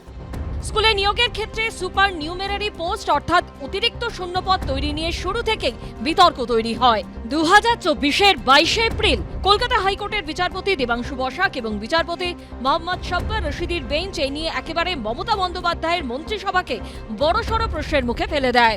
কলকাতা হাইকোর্টের বিশেষ ডিভিশন বেঞ্চের রায়ের 269 নম্বর পৃষ্ঠায় স্পষ্ট বলা হয়, অতিরিক্ত শূন্যপদে নিয়োগ নিয়ে সিবিআই তদন্তের উদ্দেশ্য এটা সামনে আনা যে এক্ষেত্রে কি ধরনের দুর্নীতি হয়েছে, কত বড় দুর্নীতি হয়েছে এবং কারা কারা তাতে জড়িত। এটা চমকে দেওয়ার মতো যে জালিয়াতি করে পাওয়া চাকরি বাঁচানোর সিদ্ধান্ত নেওয়া হয়েছিল মন্ত্রিসভার মতো জায়গায়। রায়ের কপির 273 এবং 274 নম্বর পৃষ্ঠায় নির্দেশের অংশে বিচারপতিরা বলেন, বেআইনি চাকরি প্রাপকদের সুযোগ করে দিতে অতিরিক্ত শূন্যপদ তৈরির ছাড়পত্র দিয়েছিলেন রাজ্য সরকারের কোন ব্যক্তিরা, তা নিয়ে সিবিআই আরও তদন্ত চালাবে। প্রয়োজন পড়লে সিবিআই তাদের হেফাজতে নিয়ে জিজ্ঞাসাবাদও করতে পারবে। প্রধান বিচারপতি প্রশ্ন করেন, মন্ত্রিসভা যখন জেনেছিল যে বেআইনি নিয়োগ হয়েছে, তারপরেও কেন তারা সুপার নিউমেরারি পোস্ট তৈরি করতে গেল? কিন্তু হাইকোর্টে সিবিআই তদন্তের নির্দেশের বিরোধিতা করে সুপ্রিম কোর্টের দ্বারস্থ হয় রাজ্য সরকার। 2024-এর 29 এপ্রিল অতিরিক্ত শূন্যপদ তৈরি নিয়ে সিবিআই তদন্তের উপর অন্তর্বর্তী স্থগিতাদেশ দেয় সুপ্রিম কোর্ট। এবার আগামী 8 তারিখ ফের এই শুনানি রয়েছে। সুপার নিউমেরারির যে ব্যবস্থাটা করেছিল এটা যখন করেছিল তখন সবাই বলেছিলেন এটা বেআইনি, এটা হয় না। দুর্নীতিটাকে রক্ষা করার জন্য, লুঠের চাকরিটাকে রক্ষা করার জন্য, টাকার বিনিময়ে চাকরিটাকে রক্ষা করার জন্য, সেগুলোকে রক্ষা করে আমি একটা বাড়তি কিছু একটা ব্যবস্থা করার যে নাম করেছি, আবার তার থেকে টাকা খেয়েছি, এটা একটা কমপ্লিটলি দুর্নীতি তার প্রশ্রয় দেওয়ার মতন ব্যবস্থা। এটা নিয়ে কোনো সন্দেহ নেই এবং সন্দেহ থাকতে পারে না। এর আগে বিচারপতি থাকাকালীন অভিজিৎ গঙ্গোপাধ্যায়ের এজলাসেই অতিরিক্ত শূন্যপদ প্রসঙ্গে মন্ত্রিসভার কথা উঠে এসেছিল, আর সেটা স্বয়ং শিক্ষা সচিবের মুখে। 2022 সালের 25শে নভেম্বর আদালতে উপস্থিত শিক্ষা সচিব মনীষ জৈনের কাছে বিচারপতি অভিজিৎ গঙ্গোপাধ্যায় জানতে চেয়েছিলেন অতিরিক্ত শূন্যপদ কেন তৈরি করা হলো। উত্তরে শিক্ষা সচিব বলেন, উপযুক্ত স্তর থেকেই নির্দেশ দেওয়া হয়। ব্রাত্য বসু নির্দেশ দিয়েছিলেন। সুপার নিউমেরিক পোস্টকে কেন্দ্র করে কি কোনো নিয়োগ এখনো সরকার করেছে এই পলিসিতে? হয়নি তো। তাহলে যে ক্ষেত্রে কোনো নিয়োগই হয়নি সেটাই আবার সিবিআই তদন্ত কি? এটা তো কোনো যুক্তিগ্রাহ্য জায়গাই নেই। আর সেই যুক্তিগ্রাহ্য জায়গা নেই বলেই আমাদের ধারণা সুপ্রিম কোর্ট সেখানে স্টে অর্ডার দিয়েছিল। এখন আগামী দিনে সুপ্রিম কোর্ট কী করবে আমরা বলতে পারছি না। তবে এই সিদ্ধান্ত নেওয়া হয়েছিল সাধারণ যারা চাকরি প্রার্থী তাদের স্বার্থে। তো সেই মানবিকতার খাতিরে সরকার যে সিদ্ধান্ত নিয়েছিল, পরবর্তীকালে সুপ্রিম কোর্ট কিভাবে কোন দৃষ্টিভঙ্গিতে এটা দেখবে সেটার দিকে আমাদেরও নজর থাকবে। চাকরি বাতিলের নির্দেশে প্রথমে স্থগিতাদেশ দিয়েছিল সুপ্রিম কোর্ট। বৃহস্পতিবার তারা হাইকোর্টের রায় বহাল রাখলো। এবার অতিরিক্ত শূন্যপদ নিয়ে সিবিআই তদন্তে সর্বোচ্চ আদালত কি করবে তা জানা যাবে 8 তারিখ। আবির দত্ত, পার্থপ্রতিম ঘোষ ও সৌমেন চক্রবর্তীর রিপোর্ট, এবিপি আনন্দ। আমি সব্যসাচী চট্টোপাধ্যায়ের কাছে আসবো। সব্যসাচী, এক হচ্ছে প্রায় 26,000 শিক্ষক শিক্ষিকা এবং শিক্ষাকর্মীদের চাকরি যাওয়ার গোটা দায়টা মুখ্যমন্ত্রী তোমাদের ওপর চাপাচ্ছেন। ইতিমধ্যেই বিকাশ রঞ্জন ভট্টাচার্যকে চাকরি খেকো ইত্যাদি বলা হচ্ছে, নানা কটাক্ষ তো করাই হচ্ছে। অর্থাৎ চাকরি যাওয়ার দায়টা যারা মামলা করেছে তাদের, স্পেসিফিক্যালি বিকাশবাবু এবং আইনজীবীদের। দেখুন, আমরা খুব দুর্ভাগ্যজনক একটি অবস্থার মধ্যেই পশ্চিমবাংলায় বাস করছি। এখানে কেউ কারুর দায় নেন না। এখানে শিক্ষামন্ত্রী চুরির দায়ে জেলে থাকলেও তার দায় দল নেয় না, দলের দায় সরকার নেয় না, মন্ত্রীদের দায় মুখ্যমন্ত্রী নেন না। মন্ত্রিসভার সিদ্ধান্তের দায়ও আমি জানি না 8 তারিখে কী হবে, কিন্তু ব্রাত্য বসুর দায় মুখ্যমন্ত্রী নেবেন কি না আমার তো সন্দেহ লাগছে। কারণ তার প্রেস কনফারেন্সে আমি দেখলাম তিনি একটু আগে বলেছেন দুপুরবেলা যে আমি এসএসসির কাজে নাক গলাই না, আমার দায় নেই। উনি স্কুল সার্ভিস কমিশন আইনের 19 এবং 20 নম্বর ধারা ভুলে গেছেন। স্কুল সার্ভিস কমিশন আইন বামফ্রন্টের সময় করা আইন 97 সালের, তার 19 নম্বর ধারায় নিয়ন্ত্রণ রয়েছে রাজ্য সরকারের স্কুল সার্ভিস কমিশনের। এমনকি স্কুল সার্ভিস কমিশনকে সম্পূর্ণভাবে বরখাস্ত করার অধিকার পর্যন্ত রাজ্য সরকারের আছে। মুখ্যমন্ত্রী মিথ্যে কথা বলছেন, নির্জলা। কিন্তু সবরাজ, আমি বলছি ক্যাবিনেট সিদ্ধান্তের দায় সবার, কালেকটিভ রেসপন্সিবিলিটিতে আমাদের ক্যাবিনেট চলে, মন্ত্রিসভা চলে। তাহলে পার্থবাবুর দায়ও উনি নেননি। এখনো পর্যন্ত পার্থ চট্টোপাধ্যায় বিধায়ক আছেন, আমি একটু আগে জিজ্ঞেস করছিলাম, মনে ছিল না, কিন্তু শুনলাম উনি এখনো পর্যন্ত তার কেন্দ্র থেকে নির্বাচিত বিধায়ক। ব্রাত্য বসু, যিনি ওই যে বলেছিলেন ওই কাঠগড়ায় দাঁড়িয়ে মনীষ জৈন বলে এসেছিলেন যে ব্রাত্য বসুই নির্দেশ দিয়েছিলেন, দেখা যাবে। সুপার নিউমেরিক পোস্ট, একটু আগে তৃণমূলের প্রতিনিধি কিনা জানি না অফিসিয়াল, কিন্তু উনি বলছিলেন যে সুপার নিউমেরিক পোস্ট তৈরি করা যে সুপ্রিম কোর্টের রায় আছে, আসলে উনি পাস্ট, প্রেজেন্ট আর ফিউচারটা ভুলে গেছেন। সুপ্রিম কোর্ট একটা ভবিষ্যতের জন্য একটি নির্দিষ্ট অংশের লেজিটিমেট ক্লেমকে প্রোটেক্ট করবার জন্য এই সুযোগ দিয়েছেন। It is an exception created by the highest court of the country. তার মানে এটা নয় যে সরকার চাইলো আর তারপরেই যা ইচ্ছে করে দেবো। ঠিক যেভাবে সুদীপ্ত একটু আগে বলছিলেন, 17টা ইররেগুলারিটি হ্যাড বিন ডিটেক্টেড। আমরা যদি এই রায়ে দেখি 17টা ইররেগুলারিটি আছে। আপনি দেখবেন ওয়েমান নিয়ে অনেকে কথা বলছে, কিন্তু আর একটা বিষয় তো আমরা কথা বলছি না। কাউন্সিলিংটা করা হলো অনেকগুলো, প্যানেল এক্সপায়ার করে যাবার পর কেন হলো প্রশ্ন তুলব না? আচ্ছা, যে কোম্পানিকে ওয়েমার ছাপাবার দায়িত্ব দেওয়া হলো তার টেন্ডার প্রসেস কী ছিল আমরা প্রশ্ন করব না? প্রশ্ন করা হচ্ছিল আসলে সুমনদা, যোগ্য শিক্ষক মহাশয়েরা যারা আজকে চাকরি হারালেন তাদের জন্য কষ্ট এই কারণে হচ্ছে যে তাদের দায় নেব করে মুখ্যমন্ত্রী সব প্রশ্নের উত্তর দিলেন, কিন্তু আজকের এই রায়ের বিরুদ্ধে রাজ্যের সরকার বা এসএসসি সুপ্রিম কোর্টের কোনো রিভিউ পিটিশন বা কিউরেটিভ পিটিশন করবেন কিনা এই কথা বলবার সৎ সাহস দেখালেন না। কারণ উনি জানেন যে রায় হয়েছে সেই রায় কেউ কোথাও ইন্টারফেয়ার করবে না। যদি ক্ষমতা থাকে মুখ্যমন্ত্রীর, ওই নেতাজি ইন্ডোর স্টেডিয়ামে গিয়ে নাটক করার আগে এই মামলার রায়ের বিরুদ্ধে রিভিউ কিউরেটিভ পিটিশন করার সৎ সাহস দেখান। আসলে উনি জানেন এই রায়কে ইন্টারফেয়ার কোনো জায়গা থেকে আর করাবেন না, করার সেই সম্ভাবনা নেই, তার জন্য এই অবস্থা। সব্যসাচী, যে মানুষগুলোর কথা বললেন, আজকে একটা বড় অংশের মানুষ যারা কোনো অপরাধ না করে বছরের পর বছর, সপ্তাহের পর সপ্তাহ, ঘন্টার পর ঘন্টা সাধনা করে মেধার জোরে যে চাকরিটা পেয়েছিলেন, তারা চাকরিটা হারালেন। আমি বলছি তাদের মাথার ওপর আজকে এই চাকরি পাওয়ার পরে বাচ্চার পড়াশুনো, বয়স্ক বাবা মার চিকিৎসা, ইএমআইয়ের চাপ, এই সমস্ত কিছু নিয়ে তারা আবার বলছি একেবারে খাদের পাশে দাঁড়িয়ে আছেন। সেই মানুষদের কথা বারবার এই অনুষ্ঠানে এবং ভবিষ্যতে যতবার আলোচনা হবে ফিরে ফিরে আসবে। পরের প্রতিবেদন। পুরো প্যানেল বাতিলের সিদ্ধান্ত। 2.5 বছরের একটা বাচ্চা রয়েছে, বিভিন্ন রকমের লোন আছে, আমার বাবা মার উপর ডিপেন্ডেন্ট। এই পরিস্থিতিতে রাতারাতি চলে গেল একমাত্র সম্বল চাকরিটা। স্বামী স্ত্রী দীপঙ্কর আদক এবং শিপ্রা বিশ্বাস দুজনেই স্কুলে চাকরি করতেন। দুজন একই প্যানেলে চাকরি পেয়েছেন। বৃহস্পতিবার দুর্নীতির কারণে গোটা প্যানেল বাতিল হয়ে যাওয়ায় চাকরি গেছে দুজনেরই। বাড়িতে ছোট্ট সন্তান রয়েছে। রাতারাতি মাথায় আকাশ ভেঙে পড়েছে দম্পতির। সবচেয়ে বেশি চিন্তিত ছেলের জন্য। আমার ছেলেটার কি হবে? যতদিন রিক্রুটমেন্ট হবে আমি খাবো কি? মানে কি করব জানি না।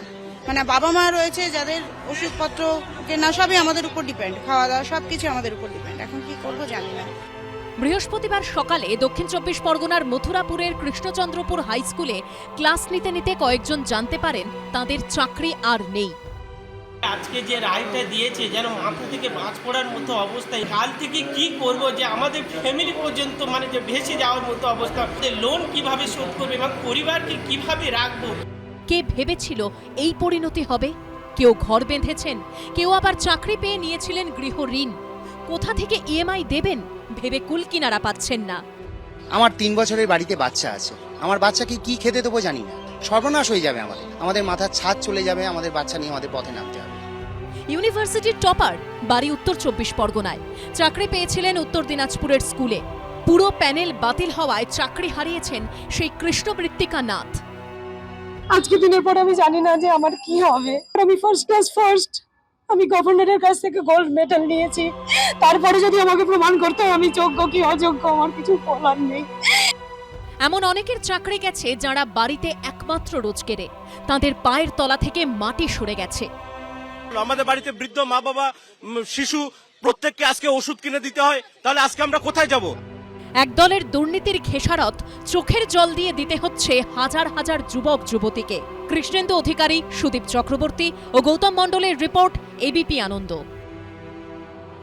আমার পরের বক্তার কাছে যাওয়ার আগে আর্কাইভ মাঝে মাঝে অদ্ভুত বিচিত্র রাজনীতির মোড়ের সামনে আমাদের দাঁড় করায়।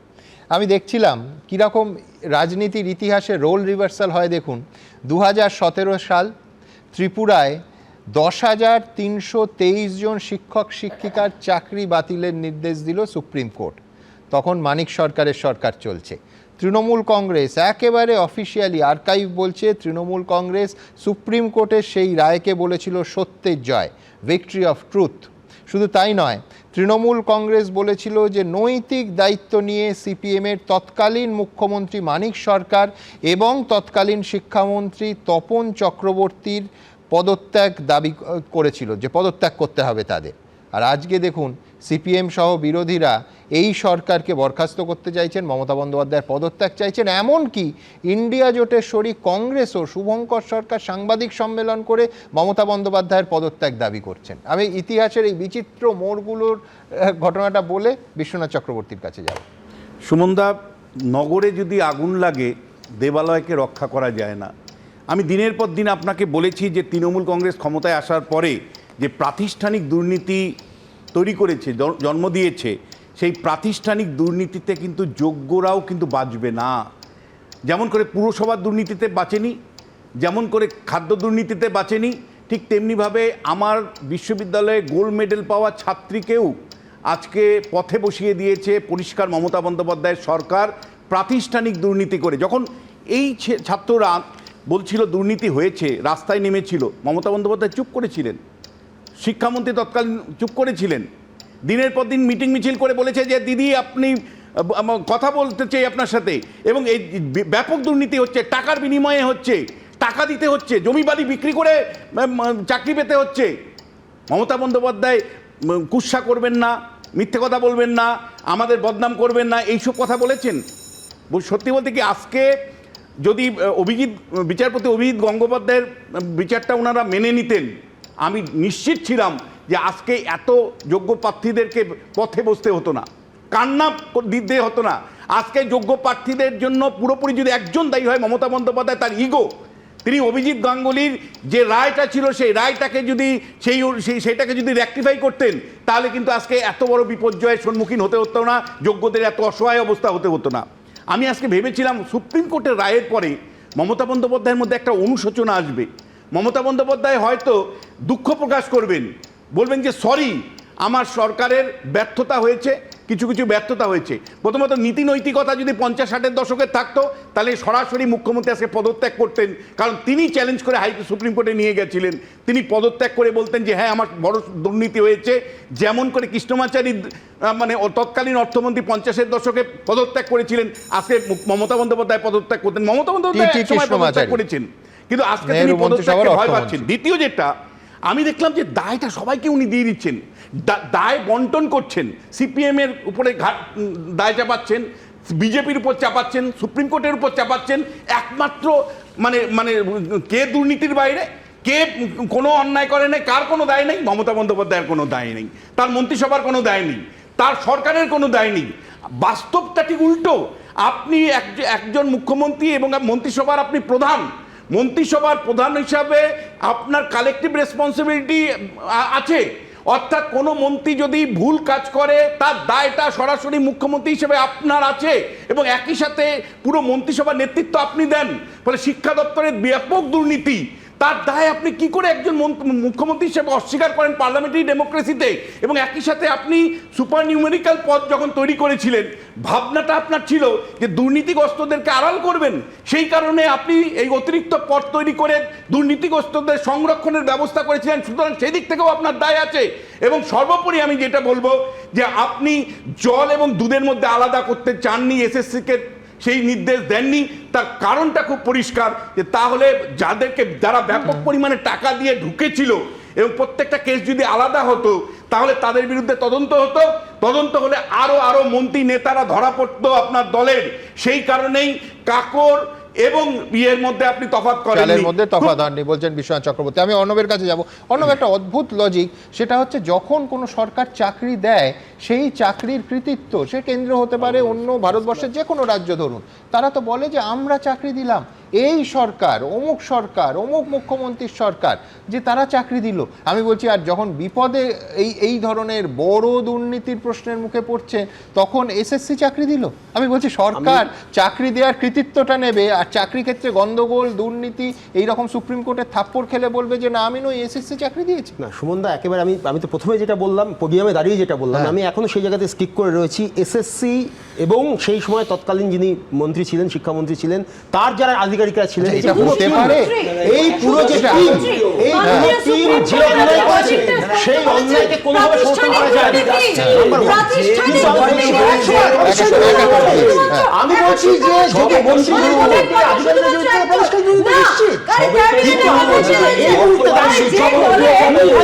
চাকরি চলে যাচ্ছে, সেই সময়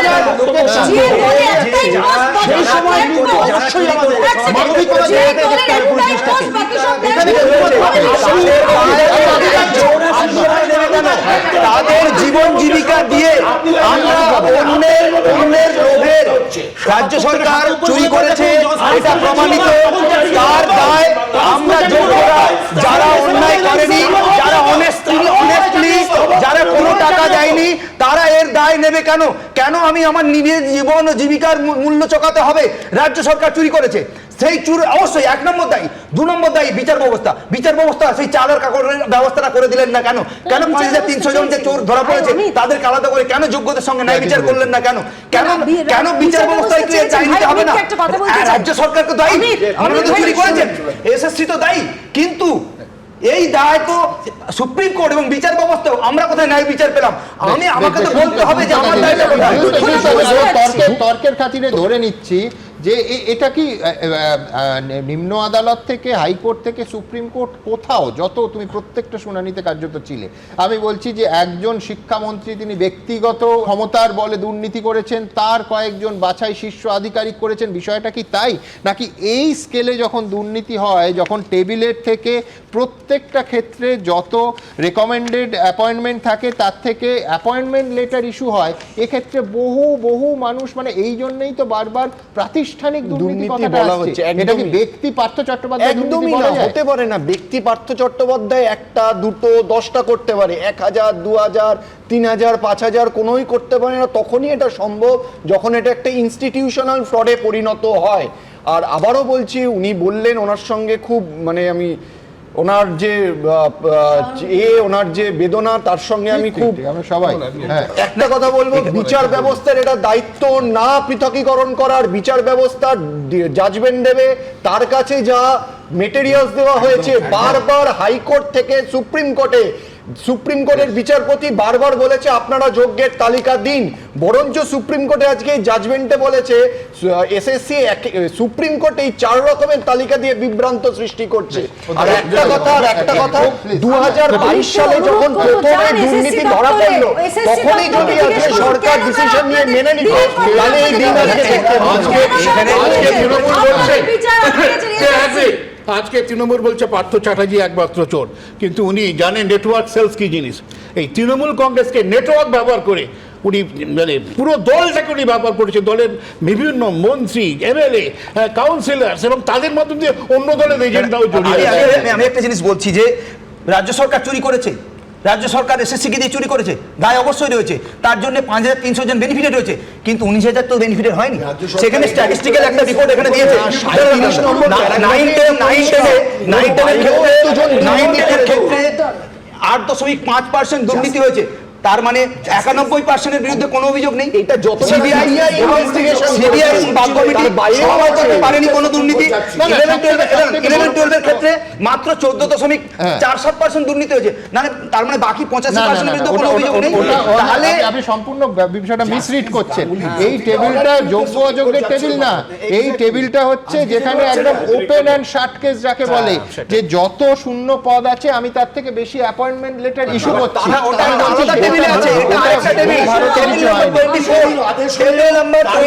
সুপ্রিম কোর্ট চলে যাওয়া অভিষেক মানু সিংভি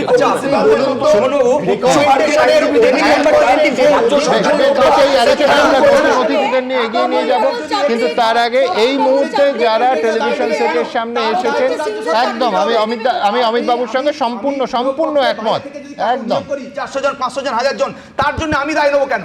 ঠিক আমি বলছি একজন অমিত বাবু বা একাধিক অমিত বাবু এই রকম, একদম আমি সম্পূর্ণ একমত যে হাজার মানুষ এই অমিত বাবুর আবেগের সঙ্গে আমরা সম্পূর্ণ একমত, আমরা পাশে দাঁড়াচ্ছি ওনার। একদম একজনও, মানে হাজার বাদ দিন, একজন অমিত বাবুর ওকে দায় কেন নেবে? যারা এই মুহূর্তে টেলিভিশন সেটের সামনে এসছেন, আমি এইখানে দেখাবো একেবারে স্পষ্ট করে যে আজকের এই রায় এবং ওই যাকে আমি টিকিং টাইম বোম বলছি সেইটা 8 তারিখ, একেবারে পাশাপাশি। পরের প্রতিবেদন। কলকাতা হাইকোর্টের পর সুপ্রিম কোর্ট 2016 এসএসসির নিয়োগ দুর্নীতি মামলায় ফের বড় সড় ধাক্কা খেল তৃণমূল সরকার। পুরো প্যানেলই বাতিলের নির্দেশ দিল সুপ্রিম কোর্টের প্রধান বিচারপতি সঞ্জীব খান্না ও বিচারপতি সঞ্জয় কুমারের বেঞ্চ। ফলে শিক্ষক ও অশিক্ষক কর্মী মিলিয়ে চাকরি খোয়ালেন 25,752 জন। টাকা নিল কারা, ঘুষ নিল কারা, আর যারা যোগ্যতার প্রমাণ দিয়ে পরীক্ষা দিল, আজ তাদেরকে পথে বসাতে হলো। এখন প্রশ্ন হলো, সুপ্রিম কোর্টের এই রায়ের পর কারা চাকরি পরীক্ষায় বসতে পারবেন, কারা পারবেন না? কাদের বেতন ফেরত দিতে হবে, কাদের দিতে হবে না? সুপ্রিম কোর্ট জানিয়েছে প্রশ্নাতীতভাবে যারা অযোগ্য হিসেবে চিহ্নিত বা দাগি, তাদের চাকরি বাতিলের সঙ্গে বেতনও ফেরত দিতে হবে। যে প্রার্থীদের অযোগ্য বলে চিহ্নিত করা যায়নি তাদের নিয়োগ বাতিল হবে, কিন্তু তাদের কোনো বেতন ফেরত দেওয়ার প্রয়োজন নেই।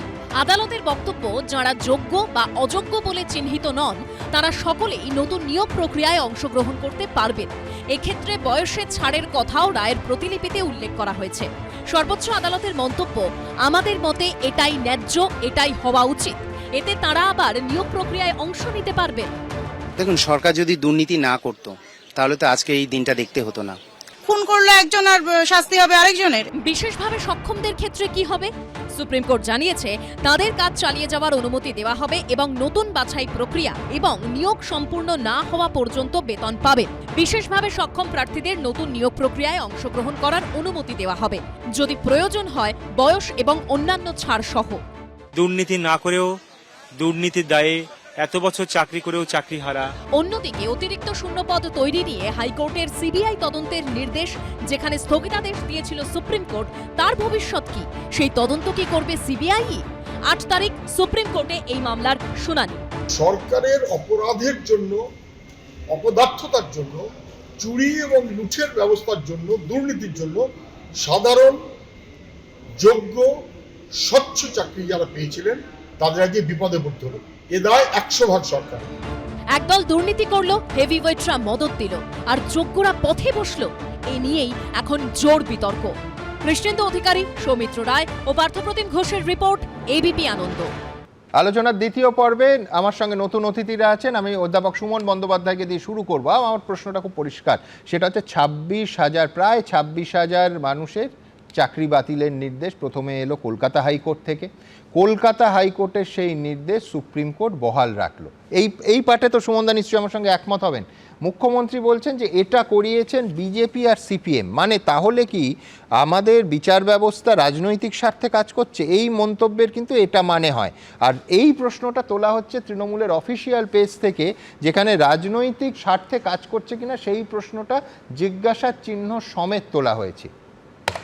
না, আমি তো এই মুহূর্তে এই রায়ের পরে এটাও আশা করছি যে আগামী দিনে হয়তো এরাও হতে পারে যে কোনো গ্রামে কোনো ঘটনা ঘটলো, কোনো দুর্ভাগ্যজনক ঘটনা ঘটলো, দোষী খুঁজে পাওয়া গেল না, গোটা গ্রামে ফাঁসি হয়ে গেল, সেটাও হতে পারে। আমি জানি না আজকের এই রায়ে আমি ব্যক্তিগতভাবে মানে মর্মাহত শুধু নয়, আমার বেসিক যে স্পিরিট, ভারতীয় বিচার ব্যবস্থার বেসিক স্পিরিট যেটা, সেই স্পিরিট অক্ষুণ্ণ থাকলো না আজকের রায়ে। কারণ আজকের ভারতবর্ষের বিচার ব্যবস্থা বলে যে একজনও নিরপরাধ যেন কোনোভাবে দোষী সাব্যস্ত না হয়। আমি যদি বলি, আমি ধরি যদি ১০০, আমি যদি ১০০০ ধরি, আমি ১০,০০০ ধরি, আমি যদি ২০,০০০ ধরি, তারা যোগ্য প্রার্থী, তারা সঠিকভাবে চাকরি পেয়েছে, তাহলে মুড়ি মুড়কি একা একসঙ্গে করে যে ঘটনাটা আজকে ঘটলো, সেই ঘটনাটা অত্যন্ত দুর্ভাগ্যজনক। আমার শুধু বিচার ব্যবস্থার কাছে এই প্রশ্নটা রয়েছে যে আপনারা দুটো ভাগ করেছেন, যে যারা পরীক্ষা দিতে পারবে আর যারা পরীক্ষা দিতে পারবে না। আমার প্রশ্ন, যদি এই ভাগটা আপনারা করতে পারেন তাহলে কোথাও একটা আপনারা দাঁড়াতে পারতেন, তো কোথাও তো একটা যোগ্য আর অযোগ্যর একটা বিভাগ করতে পারতেন। আমরা অযোগ্যের পক্ষে নই, কিন্তু এসএসসি কোন কোর্টে, সুমনদা, কোন কোর্টে যোগ্য অযোগ্য আলাদা তালিকা দিল না কেন? আমি বলছি যে মানে আমি বিচার ব্যবস্থা বাদ দিন, এটা তো এসএসসির বেসিক কাজ। এই প্রশ্নটা নিম্ন আদালত থেকে কলকাতা হাইকোর্ট থেকে সুপ্রিম কোর্ট, এসএসসি কে এই প্রশ্নটা প্রথমেই ফেস করতে হয়েছে যে আপনি কি তালিকা আলাদা করতে পারবেন? সুমনদা, এসএসসি থেকে সিবিআই তারা আলাদা আলাদা তালিকা দিয়েছে, তালিকাতে একমত দ্বিমতের প্রশ্নটা আলাদা। আমার প্রশ্ন, কিন্তু আদালতকে কনভিন্স করতে পারেনি, যদি না কলকাতা হাইকোর্ট না সুপ্রিম কোর্টকে কনভিন্স করা গেছে, বলতে পারে যে এই ২৫,৭৫২ জনের এরা চাকরির পরীক্ষা দিতে পারবে ৩ মাসের মধ্যে, আর এরা দিতে পারবে না, তাহলে পরিষ্কার একটা বিভাজন তো এখানে তৈরি হয়ে গেল। তাহলে সেই বিভাজনে স্টিক করা হলো না কেন? আমি বলছি যে শুধু ২৫,৭৫২ জন নয়, প্রায় ১,২৫,০০০ মানুষ এই গোটা ঘটনার সঙ্গে যুক্ত। আপনি মানবতার দিক থেকে দেখুন, আজকে যদি চাকরি, আমি বলছি ব্যক্তিগতভাবে, আমার চাকরি যদি আজকে চলে যায়, আমাকে সুইসাইড করতে হবে। আমি বলছি এই জায়গায় একাধিক চাকরি হারা, তাদের প্রতিক্রিয়া এই কথাটা তারা বলছেন। আপনি ভাবুন তো, আমি এখানে সুমন বন্দ্যোপাধ্যায়ের সঙ্গে ১০০% নয়, ২০০%, ৩০০% একমত যে আজকে যে অনিশ্চিত ভবিষ্যতের সামনে এই এতগুলো ছেলে মেয়েকে দাঁড়াতে হলো, এবং সত্যি সত্যি যদি এই লটে একজনও থাকেন, একজন না হাজার হাজার আছেন যারা মেধার জোরে, যোগ্যতার জোরে চাকরিটা পেয়েছেন, তাদের জীবনটা ঠিক কোন খাদের ধারে এসে দাঁড়িয়ে গেল। কিন্তু এইখানে আমি আমার পরের বক্তা তরুণজ্যোতি তিওয়ারির কাছে আসব। তরুণজ্যোতির কাছে আমার জানতে ইচ্ছে করছে যে সুমন বন্দ্যোপাধ্যায় বলছেন যে এই রায় নাকি ভারতীয় বিচার ব্যবস্থার স্পিরিটটা অক্ষুণ্ণ রইল না। পাশাপাশি অবশ্যই জানতে হবে যে এর কোনো কি অল্টারনেটিভ ছিল না তরুণ? মানে আজকে এতজন মানুষ, এতগুলো সংসার, তাদের অসহায় বৃদ্ধ বাবা মা, তাদের ছেলে মেয়ে, তাদের স্বামী অথবা স্ত্রী, কোথায় যাবেন তারা? এক মুহূর্তে তাদের জীবনের আশা ভরসা সব চুরমার হয়ে গেল। সুমনদা, প্রথমেই বেসিক একটা জিনিস ক্লিয়ার করে দেওয়া উচিত যে অনেকে লেখালেখি করছেন, ভুল করছেন। অনেকে বলছেন 26,000 চাকরি চোর। যারা এটা বলছেন তারা মূর্খ। এই 26,000 দুর্নীতি করে চাকরি পায়নি। দেখো, আজকে যখন সুমনদা আমরা এটা আলোচনা করছি, আজকে সেম দিনে আমি দেখলাম ত্রিপুরার মাননীয় মুখ্যমন্ত্রী টুইট করেছেন যে ওখানে শিক্ষকের চাকরি পেয়েছেন, একটা কতগুলো লিস্ট ওখানে পাবলিশ করেছে। আমার রাজ্যেতে চাকরি যাওয়ার লিস্ট পাবলিশ হয়, চাকরি পাওয়ার লিস্ট পাবলিশ হয় না। 13,000 চাকরি ত্রিপুরাতে গেল, বাম আমলের চাকরি আমরা জানি। তারপর সরকার পাল্টালো এবং এখানে রেগুলার এমপ্লয়মেন্ট হয়। পশ্চিমবঙ্গে এতজনের চাকরি যেতই না সুমনদা, যদি 2021-এ এক দুর্নীতিবাজ মহিলার চাকরিটা চলে যেত, যায়নি। তাই জন্য আজকে এই অবস্থা হয়েছে। সুমনদা অনেক কথা বললেন, তোমার আগের বক্তাও বলছিল যে বেসিক স্পিরিটের এগেনস্টে চলে গেছে নাকি। ভুলে যাচ্ছে, এরা ক্রিমিনাল জাস্টিস সিস্টেম সাথে পাবলিক এমপ্লয়মেন্টের বেসিক ডিফারেন্সটা জানে না, হয় জানে না অথবা না জেনে মিথ্যে কথা বলছে। কেন বলছি? পাবলিক এমপ্লয়মেন্টে transparency is the main rule. In fact আজকের জাজমেন্টে তুমি লাস্ট কতগুলো প্যারাগ্রাফ পড়ো, সেখানেও বলে দিয়েছে। আমি 2025-এই এই বছরই একটা জাজমেন্ট সুপ্রিম কোর্ট পাস করেছে, Amrit Yadav versus state of Jharkhand, এই 2025 জানুয়ারি মাসে। সেখানে পরিষ্কার বলে দিয়েছে যে পাবলিক এমপ্লয়মেন্টের ক্ষেত্রে transparency is the main thing. যেখানে ট্রান্সপারেন্সি যদি না থাকে, হোল প্রসেস শুড গো। 3 জাজেস বেঞ্চ সুপ্রিম কোর্ট, একটা রেনু ভার্সেস ডিস্ট্রিক্ট সেশন জাজ 30 হাজারি কোর্ট, সেখানেও এই ট্রান্সপারেন্সির কথা বলেছিল।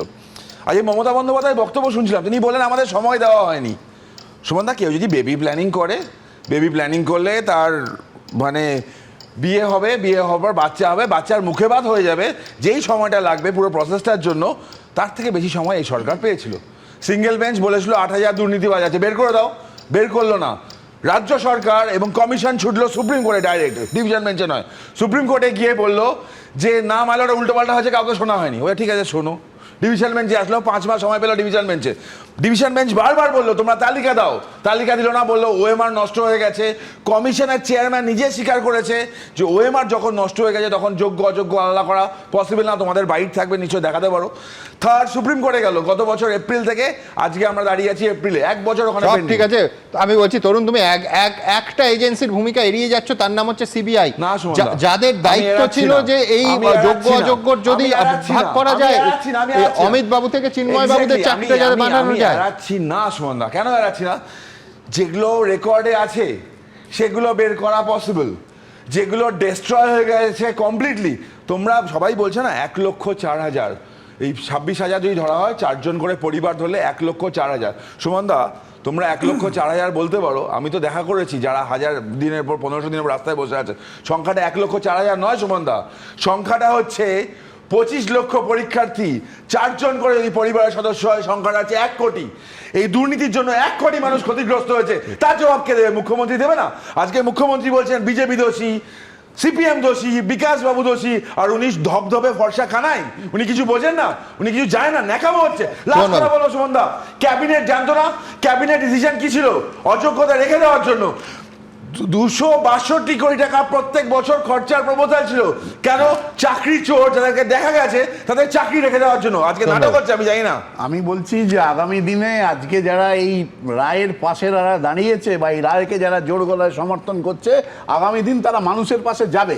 চাকরি পাওয়া আমি কি পদ্ধতিতে পেল? দুই দুর্নীতি করে থাকে, দুর্নীতি কেউ করে থাকে, একদম ঠিক, কিন্তু আমি বলছি যারা দুর্নীতির পাশে দাঁড়ালো তাদেরও তো মানুষের কাছে যেতে হবে, চাকরি পাওয়া, মানুষের কাছে যেতে হবে না। পরের অবস্থা, মানুষের জীবনযাত্রা একটা বিশাল পরিবর্তন ঘটে। চাকরি পাওয়ার পর আমার জীবনযাত্রার পরিবর্তন ঘটে, সেই পরিবর্তনটা গত 10 বছর ধরে আছে। আজকে আপনি কাদের কথা বলছেন?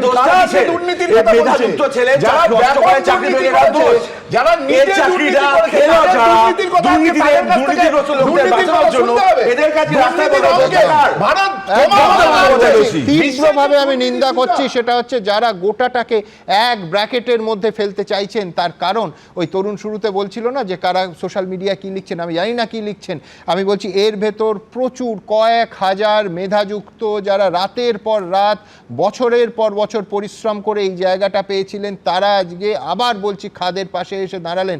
আমার সব থেকে বড় কথা যে এর ভেতর কোথাও শিক্ষকদের সামাজিক সম্মান, বছরের পর বছর দশকের পর দশক ধরে এই রাজ্য যাকে লালিত পালিত করেছে সেই শিক্ষকের সামাজিক সম্মান নষ্ট হলো। কেউ ভাববে না যে এই ছেলেটি মেধার জোরে রাতের পর রাত জেগে চাকরি পেয়েছে। ও 2016 মানে আমি বলছি কোথাও একটা সোশ্যাল ট্যাবু যুক্ত হয়ে গেল যে ও 16 ওই যে পয়সা দিয়ে যারা চাকরি পেয়েছিল।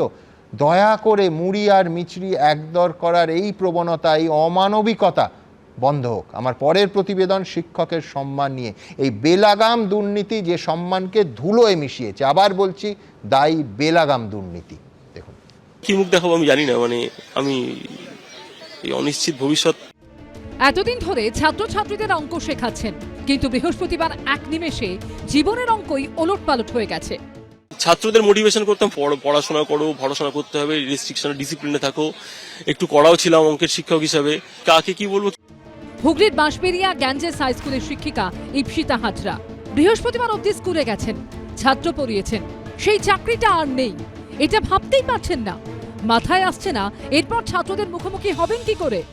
আজকে আমরা রাস্তায় দাঁড়িয়ে আছি কেন, কিসের জন্য দাঁড়িয়ে আছি আজকে আমরা রাস্তায়, কার দোষে আমরাও জানি না, কার দোষে আমরা বিশ্বাস করতে পারছি না যে আমাদের চাকরিটা আর নেই।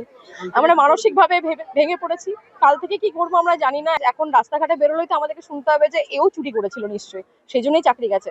কিছু বলার কি বাকি আছে আর আমাদের? কোনো অন্যায় করলাম না, 6 বছর চাকরি করার পরে আজকে এই পরিস্থিতি। আমরা কোথায় যাবো এখন এই বয়সে? শিক্ষকতা তো শুধু একটা পেশা নয়, একটা সম্মান। চাকরি হারানো মানে সেই সম্মান হারানো। সে কথা ভাবলে চোখে জল ধরে রাখতে পারছেন না চাকরি হারারা। একজন শিক্ষককে দেখে কোনো পড়ুয়ার মধ্যে শিক্ষকতার প্রতি ভালোবাসা জন্মায়। বিশেষজ্ঞদের মতে এরকম দুর্নীতির জেরে শিক্ষকতার প্রতি সম্মান নষ্ট হলে সেটা শুধু একটা পেশার ক্ষতি নয়, সামগ্রিকভাবে গোটা সমাজের ক্ষতি। শিক্ষকদের মর্যাদা সম্মানের কথা আমি ছেড়ে দিলাম, কিন্তু যদি শিক্ষা ব্যবস্থা কোথাও কোনো দেশে কোনো রাজ্যে চুরমার হয়ে যায়, তাহলে ক্ষতি হয় শুধু শিক্ষক পদপ্রার্থীদের, জীবন নষ্ট হয় না, সেখানে পুরো শিক্ষা ব্যবস্থা চুরমার হয়ে যায়, নষ্ট হয়ে যায়। ক্ষতিটা হয় রাজ্যের, গোটা দেশের এবং এই দেশের দুস্থ পরিবারের মানুষজন। শিক্ষকরা মানুষ গড়েন, কিন্তু মানুষ গড়ার সেই কারিগর বেছে নেওয়ার প্রক্রিয়ায় জালিয়াতি হলে তার থেকে দুর্ভাগ্যজনক কি কিছু হতে পারে? আবির দত্ত, অরিত্রিক ভট্টাচার্য ও সোমনাথ মিত্র রিপোর্ট, এবিপি আনন্দ। ভাবতে পারেন গোল্ড মেডেল পাওয়া ইউনিভার্সিটি টপার, তার চাকরি চলে গেল। পার্ট টাইম অধ্যাপনা করতেন অত্যন্ত সুনামের সঙ্গে, স্থায়ী চাকরি খুঁজে এই চাকরিতে এসেছিলেন, তার চাকরি চলে গেল। এরম অজস্র উদাহরণ আপনাদের সামনে রাখতে পারি। মেদিনীপুরের জমি সমস্ত বিক্রি করে কলকাতায় যে স্কুলে চাকরি করতেন তার পাশে বাড়ি কিনে থাকতে শুরু করেছিলেন, তার চাকরি চলে গেল। এই চোখের জল কে মোছাবে? আমার পরের বক্তা চিন্ময় মণ্ডল, যিনি বর্তমানে হালি শহরের একটি স্কুলে কর্মরত, বাড়িতে বৃদ্ধ বাবা, একমাত্র রোজগারের সংসারে তিনি, জানেন না যে কোথায় যাবেন, তার পরের দিনগুলো কিভাবে কাটবে জানেন না। আবার বলছি, অনিশ্চয়তার ওই খাদের ধারে দাঁড়িয়ে আছেন চিন্ময়ের মতো অজস্র চিন্ময়। একটাই প্রশ্ন তাদের, যে অন্যের পাপের ভাগীদার আমরা হব কেন? একেবারে স্পষ্ট প্রশ্ন, কোনো জবাব নেই আমাদের কাছে। চিন্ময়ের সময় শুরু এখন। দেখুন, আমরা কাউকে অ্যাড্রেস করার সেই পজিশনে এখন নেই। আমাদের মনের অবস্থা খুব খারাপ। আমরা যথেষ্ট পড়াশোনা করে যোগ্যতার ভিত্তিতে চাকরি পেয়েছিলাম, এই নিয়ে কোনো সন্দেহ নেই। আজ অবধি একটা অভিযোগ আমাদের নামে কেউ আনতে পারেনি এবং ভবিষ্যতে কোনো দিন পারবেও না। এই যে এত বাইট, এত কিছু আপনারা এত আলোচনা করছেন, আমাদের অবস্থাটা কালকে থেকে স্কুলে যেতে পারবো কি পারবো না, আমাদের আর্নিং মেম্বাররা তারা তাদের বেতনটা তুলতে পারবো কি পারবো না, কিভাবে সংসার চলবে, তাদের ইএমআই কিভাবে দেবে, কিভাবে তাদের বৃদ্ধ বাবা মায়ের যে খরচটা, ওষুধ কেনার খরচটা যোগাবে, আমরা কেউই জানি না। আমরা শুধু দেখি যে পলিটিক্যাল গেম চলছে। কেউ বলছেন বিজেপি দোষী, কেউ বলছেন সিপিএম দোষী, কেউ বলছে তৃণমূল করেছে। আলটিমেটলি মরতে হচ্ছে কিন্তু আমাদের মতো যোগ্য চাকরিজীবীদের। আমাদের কথা কেউ ভাবে না। আজকে এখানে ফিরদৌসবাবু বসে আছেন বা বিকাশ রঞ্জন ভট্টাচার্য কোর্টে যান, কেউ কোনো দিন তারাও কিন্তু আমাদের হয়ে কথা বলেননি। তারাও চাইবেন অবশ্যই যে দুর্নীতি করে যারা চাকরি পেয়েছে তাদের চাকরিটা বাতিল হোক, কিন্তু এটা কোনোদিন তারা বলেননি যে চেষ্টা পর্যন্ত করা হোক যে যোগ্য অযোগ্য বাছাই করার কোনো পদ্ধতি যদি থেকে থাকে। তারা কেন বলেননি, তারা কেন জানাননি?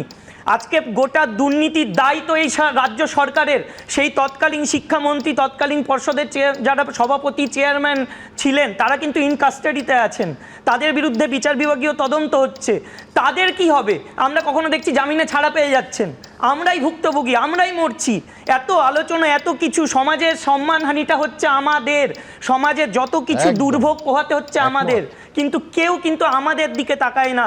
শুধুমাত্র দেখে যে কিভাবে পলিটিক্যালি আমাদের কিভাবে মুনাফা হবে, কিভাবে আলোচনা হবে। মিডিয়াও, আমি এটুকুও বলছি, মিডিয়াও চাইছে বাইট, টিআরপি। কিন্তু আসলে ভাবুন তো যে আমাদের মতো যারা যোগ্য শিক্ষক শিক্ষিকারা আজকে চাকরি হারালাম, কাল থেকে তাদের কি হবে? কেন সবাই মিলে এগিয়ে এসে যে যারা যোগ্য, এই সিস্টেমটাকে বাঁচানো যায় না? শুধুমাত্র এটা চাকরির ক্ষেত্রে নয়, যে কোনো ক্ষেত্রে সবাই মিলে এগিয়ে এসে কি পারা যায় না যে আমরা শুধুমাত্র সিস্টেমটাকে বাঁচাই, এই এডুকেশন সিস্টেমটাকে বাঁচাই? কিভাবে যোগ্যতা নিরীক্ষে যে কোনো কাজ যে কোনো জায়গায় হচ্ছে সেই জায়গাটাকে আমরা রক্ষা করি, যাতে ভবিষ্যতে এই যে শিক্ষকতার পেশায় যারা আসতে চান তারা কি আর সেই সুযোগটা পেলেও নিতে চাইবেন? তারা কি ভাববেন না একবার? আমি সম্পূর্ণ চিন্ময়ের সঙ্গে একমত যে যারা শিক্ষক হতে চাইছেন, যারা হবু শিক্ষক, যারা স্বপ্ন দেখছেন যে একটা প্রজন্ম তৈরি করবো, ওই কথায় কথায় এক সময় কোট করা হতো না, মানুষ গড়ার কারিগর। আজকে মানুষ গড়ার কারিগররা কোথায় এসে দাঁড়িয়েছেন এই সিস্টেমটা দেখা উচিত। আমি বলছি যে সংবাদ মাধ্যমের ভূমিকা বলল, প্রথম দিন থেকে আমরা আমাদের অবস্থান পরিষ্কার করেছি। যখন অন্য কোনো সংবাদ মাধ্যম দেখাতো না যে ওএমআর শিটে কীভাবে শূন্য পাওয়া ছেলেটা 53 পেয়েছে, আর যে 53 পেয়েছে তাকে কিভাবে নামানো হয়েছে, আমরা মনে করি ওইটাই হচ্ছে জনস্বার্থ। জনস্বার্থ এইটা নয় যে কার্পেটের তলায় গোটাটাকে ঢুকিয়ে দাও যাতে অযোগ্য শিক্ষক চিন্ময়বাবুর পাশে বসে শিক্ষকতা করেন। তার কারণ তারা নষ্ট করছেন পরের একটা প্রজন্ম। কিন্তু যোগ্য অযোগ্যের বিচার, চাল এবং কাঁকড়ের বিচারটা তো করতে হবে, এজেন্সি করবে। তারপর তারা এসএসসির প্রাথমিক দায়িত্ব, বারবার নিম্ন আদালত থেকে, হাইকোর্ট থেকে, সুপ্রিম কোর্টে বারবার জিজ্ঞেস করা হয়েছে এসএসসিকে আপনারা কি যোগ্য অযোগ্য, আমি তারিখ ধরে বলে দিতে পারি, যোগ্য অযোগ্য আলাদা তালিকা দিতে পারবেন? ঘাড় নেড়ে এসএসসির আইনজীবী দিনের পর দিন বলেছেন পারবো না। তারপর হঠাৎ সুপ্রিম কোর্ট রায় দেওয়ার দুদিন আগে একটা কি মুখ বন্ধ খাম দিল। আমি বলছি, আমার এক অগ্রজ সাংবাদিক বলছিলেন যে ডাস্টবিনে বোধহয় ফেলে দিয়েছেন, সম্ভবত তাই নয় তো এই রায় তো আসে না। কোথায় গেল অযোগ্য যোগ্যর তালিকায়? তো খামবন্ধ গোপন নথি নয়। কেন প্রকাশ্যে কোর্টে, না নিম্ন আদালতে, না হাইকোর্টে, না সুপ্রিম কোর্টে দেয়া হলো? ফিরদোসের একেবারে সরাসরি নাম নিয়ে চিন্ময়বাবু প্রশ্ন করেছেন, ফিরদোসের কাছে যাব, কিন্তু তার আগে ও শিক্ষা ব্যবস্থার কথা চিন্ময় বলছিলেন না, একেবারে ঠিক। বহু স্কুল এই যে শিক্ষক এটার ওপর ডিপেন্ড করে চলছেন, কোথাও 1, কোথাও 2, কোথাও ভাবতে পারেন একটা স্কুল চলেছে 50% তার মধ্যে যাদের রাজ্যে চাকরি গেল। এই রকম স্কুলও আছে আমাদের এই রাজ্যে। কি হবে কাল এরা যদি স্কুলে না যান? তা যোগ্য অযোগ্য বাদ দিন, যাদের চাকরি বাদ গেল সেই প্রায় 26,000 শিক্ষক শিক্ষিকা কাল থেকে যদি সেই স্কুলগুলোতে না যান, ক্লাসগুলো ফাঁকা থাকবে। ওই কচিকাচারা কি করবে? গরমের ছুটি ঘোষণা করে দেওয়া হবে, জানি না আমরা। আমি পরের প্রতিবেদন দেখাবো এই স্কুলগুলো নিয়ে। আজ থেকে ক্লাস কিভাবে চলে আমি বুঝতে পারছি না। স্কুল তো অবশ্যই ভীষণভাবে বিপর্যস্ত হবে। সুপ্রিম কোর্টের রায় চাকরি গেছে প্রায় 26,000 শিক্ষক ও শিক্ষাকর্মীর। আর এই পরিস্থিতিতে মাথায় হাত পড়েছে স্কুলের প্রধান শিক্ষক শিক্ষিকাদের। এমনও স্কুল রয়েছে যেখানে 50% বেশি শিক্ষককে চাকরি হারাতে হয়েছে, যেমন মুর্শিদাবাদের ফারাক্কা ব্লকের অর্জুনপুর হাই স্কুল। এই স্কুলে মোট শিক্ষক 67 জন, তার মধ্যে চাকরি বাতিল হয়েছে 36 জনেরই, অর্থাৎ 50%-এরও বেশি। 8,000 পড়ুয়ার এই স্কুল চলবে কি করে তাহলে? আমাদের স্কুলে অ্যাকচুয়ালি টোটাল 67 জন টিচার ছিলেন, তার মধ্যে আজকের এই ঘটনায় রায়ের ফলে 36 জনের মানে হয়েছে, বাতিল হয়েছে। এখন বুঝতে পারছি না কিভাবে স্কুলটা চলবে। মুর্শিদাবাদেরই আরেকটি স্কুল ভগবানগোলা উচ্চ বালিকা বিদ্যালয়। এই স্কুলের শিক্ষক সংখ্যা 62, 21 জনেরই চাকরি চলে গেছে। প্রায় 4,000 পড়ুয়ার এই স্কুল চলবে কি করে বুঝে উঠতে পারছেন না প্রধান শিক্ষিকা। প্রয়োজন যদি আমার স্কুল থেকে চলে যায়, সামনে পরীক্ষা, আগামীকাল থেকে আমাদের পরীক্ষা শুরু হওয়ার কথা, সেক্ষেত্রে স্কুল তো অবশ্যই ভীষণভাবে বিপর্যস্ত হবে। দুর্গাপুরের নেপালিপাড়া হিন্দি হাই স্কুল, এখানে শিক্ষকের সংখ্যা 24, চাকরি বাতিল হয়েছে 8 জন শিক্ষকের। এবার স্কুল সামলাবেন কি করে? মাথায় হাত প্রধান শিক্ষকের। আমাদের স্কুলে 8 জন বাদ যাবে, তো আমার রকম পুরো রাজ্য জুড়ে অনেকও স্কুল আছে, তার প্রভাব পড়বে, পুরো শিক্ষা ব্যবস্থা কোল্যাপস করে যাবে। সুপ্রিম কোর্টের নির্দেশে স্কুলগুলিতে যখন শিক্ষক শিক্ষিকার আকাল পড়ার পরিস্থিতি, তখন ইঙ্গিতপূর্ণ মন্তব্য করেছেন মুখ্যমন্ত্রী। 26,000-এর মধ্যে দেখা যাচ্ছে যে প্রায় 17,000 মতন তারা টিচার রয়েছেন, বাকিরা গ্রুপ সি গ্রুপ ডি সব রয়েছেন। তো সেক্ষেত্রে সেই টিচাররা আজ থেকে অফ হয়ে গেলে আগামীকাল থেকে মানে পড়াশুনোর ব্যবস্থার মধ্যে কি হবে? এটা নিয়ে আমরা কিছু ভাবছি, সেটা আমি এখনই প্রেসকে বলবো না। আমাদের ভাবনার মধ্যে থাকতে দিন। এটা আমরা আইনেই লড়ব। যে শিক্ষকদের চাকরি বাতিল হয়েছে তাদের অনেকেই উচ্চ মাধ্যমিকের খাতা দেখছেন, তাদের ক্ষেত্রে এবার কি সিদ্ধান্ত নেওয়া হবে? আমাদের দেখতে হবে টোটাল এইচই এবং এক্সামিনার মিলিয়ে প্রায় 50,000-এর কাছাকাছি আমাদের টোটাল ম্যান পাওয়ার ইনভলভ থাকেন। তো এইবার এই 50,000-এর কাছাকাছি যারা রয়েছেন তার মধ্যে কতজন এফেক্টেড হলেন, আজকে যে এই অনারেবল সুপ্রিম কোর্টের যে রায় হলো তাতে তারা কতজন এফেক্টেড হলেন সেইটা আমাকে একটু অ্যাসেসমেন্ট করতে হবে। কৃষ্ণেন্দু অধিকারী ও শিবাশিস মৌলিকের রিপোর্ট, এবিপি আনন্দ। আমি ফিরদৌসের কাছে আসবো। ফিরদৌস, ইতিমধ্যেই কিন্তু সরাসরি এই মামলার সঙ্গে যুক্ত আইনজীবীদের বিকাশ রঞ্জন ভট্টাচার্যকে আক্রমণ করা হচ্ছে, সোশ্যাল মিডিয়ায় চাকরি খেগো বলে মিম ছাড়া হচ্ছে যে আপনারা আইনজীবীরা এটার জন্য যুক্ত, এতগুলো মানুষকে অনিশ্চিত ভবিষ্যতের সামনে আপনারা দাঁড় করিয়েছেন, তার কারণ আপনারা যোগ্যদের চাকরি যাবে না এই জন্য কোনো মামলা করেননি, যেটা চিন্ময়বাবুর অভিযোগ। আপনার উত্তর? দেখুন, এর আগে চিন্ময়বাবু বললেন এবং আমার এবং বিকাশ রঞ্জন ভট্টাচার্যের নাম নিলেন। আমরা কাদের হয়ে মামলা করতে গেছিলাম? তারা হচ্ছে বঞ্চিত চাকরি প্রার্থী, তারা কেউ চাকরি করেননি। এখন আপনি যদি এই রায়টি দেখেন, রায়ের 28 নম্বর প্যারাগ্রাফে দেখুন লেখা আছে, একটা লাইন পড়বো, we may have accept this argument if West Bengal WBSSC had the original physical OMR sheet or the mirror copy of the OMR sheet. যদি mirror copy of the OMR sheet থাকতো তাহলেও সার্ভিসটি বাঁচত। আমরা even এটাকে প্রমাণ করার জন্য যে মিরর কপি ওদের কাছে আছে, অচিন্ত কুমার মণ্ডল ভার্সেস লক্ষ্মী টুঙ্গার মামলায় সুপ্রিম কোর্টের সামনে SSC নিজে এফিডেভিট দিয়ে বলল যে হ্যাঁ, আমরা ফিজিক্যাল কপি ডিস্ট্রয় করার আগে আমরা মিরর কপি রেখেছিলাম। আমরা ইভেন এটা প্রমাণ করার জন্য যে মিরর কপি ওদের কাছে আছে সেটা জানার জন্য শেতাবুদ্দিন নাসরিনরা তারা RTI করলো 2023 সালে এবং 24 সালে। এই SSC সেই RTI-এর অ্যান্সার দিল, OMR শিট সাপ্লাই করলো। আমরা সেটিকে দেখিয়েও বললাম যে ওদের কাছে মিরর ইমেজ আছে, কিন্তু SSC এসে বললো না, আমাদের কাছে কোনো মিরর ইমেজ নেই। CBI যে ওই গাজিয়াবাদ থেকে যেটি উদ্ধার করেছে সেই কপির আমরা ওই শেতাবুদ্দিন নাসরিনকে দিয়েছি এবং আমরা কি বলতে চাইছো, যদি চাল আর কাঁকড় আলাদা করা যেত তোমার কথা অনুযায়ী, অর্থাৎ চিন্ময় বাবুরা এবং অযোগ্যদের যদি আলাদা করা যেত তাহলে বিপদে পড়তো SSC? দেখুন, আপনি যদি চাল আর কাঁকড় আলাদা করতে যান তাহলে তো প্রথমত ঠিক করতে ভিত্তিভূমিটা কি হবে। অরিজিনাল OMR শিট নেই, মিরর ইমেজ SSCর কাছে নেই। আপনি একটা জিনিস ভুল করছেন অনেকেই বুঝতে। CBI-এর দায়িত্ব কি? CBI হচ্ছে তদন্তকারী সংস্থা, নিয়োগকারী সংস্থা নয়। SSC হচ্ছে রেকমেন্ডেটরি অথরিটি। SSCর কাছে তারা বলছে আমাদের কাছে কোনো কপিই নেই। রাইট টু ইনফরমেশন অ্যাক্টে বলে যে 20 বছর ন্যূনতম আপনাকে কপি রাখতে হবে। আজকের দিনে অন্ততপক্ষে রাজ্যের মুখ্যমন্ত্রী বলা উচিত ছিল আমার রাজ্যে প্রতিটি পরীক্ষায় অন্ততপক্ষে 20 বছর তার ডকুমেন্ট সংরক্ষণ করে রাখবো। আজকে মুখ্যমন্ত্রী বলা উচিত ছিল যে আমার রাজ্যে যা ভুল হয়েছে, আমার রাজ্যে এখনো পর্যন্ত যত পরীক্ষা হবে, আগামী দিনে যত পরীক্ষা হবে, সমস্ত ইন্টারভিউ ভিডিও ক্যামেরা হবে। একটা কথা বলো, সেটা হচ্ছে ধরো OMR শিটের 1 বছরে তো বারবার তারা বলেছে যে সংরক্ষণ করেননি, শুধু 1 বছর সময়সীমা কমিয়ে করা হয়েছে তা নয়, তার স্ক্যান্ড কপিটাও রাখা হয়নি। আচ্ছা, কিন্তু এইটা যদি SSC বলে তার সব থেকে বড় যুক্তি তো তার বিরুদ্ধে এইটা হয় যে একমাত্র ক্রিমিনাল কনস্পিরেসি অনুযায়ী OMR শিটটাকে তারা নষ্টই করতে চেয়েছিল। একদমই, তার কারণ আগে থেকে প্রি প্ল্যান ছিল যে চাকরিগুলো বিক্রি হবে, যার ফলে আমি তার স্ক্যান কপিটাও ধ্বংস করে দিলাম। দেখুন, এইটাই চাকরি যে দুর্নীতি করবেন সেই জন্য রুল ফ্রেমিং থেকে এই দুর্নীতির সমস্ত রকম প্রয়াস তৈরি হয়েছে। কিভাবে আমি উদাহরণ দিয়ে বলি। প্রাইমারির রুল ফ্রেমিং করা হয়েছে এমনভাবে যাতে merit list with breakage of marks প্রকাশ না করতে হয়। দিনের পর দিন আদালতে একটার পর একটা মামলা করেছে শুধুমাত্র প্যানেল প্রকাশ হওয়ার জন্য।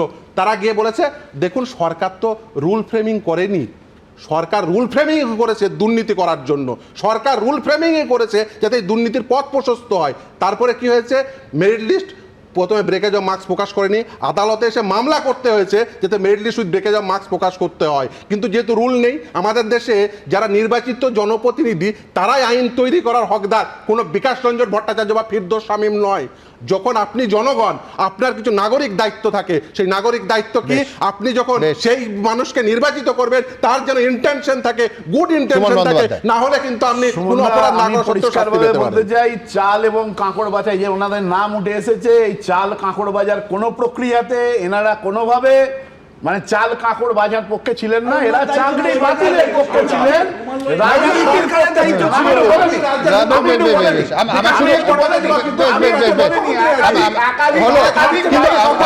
আমি বলছি কোন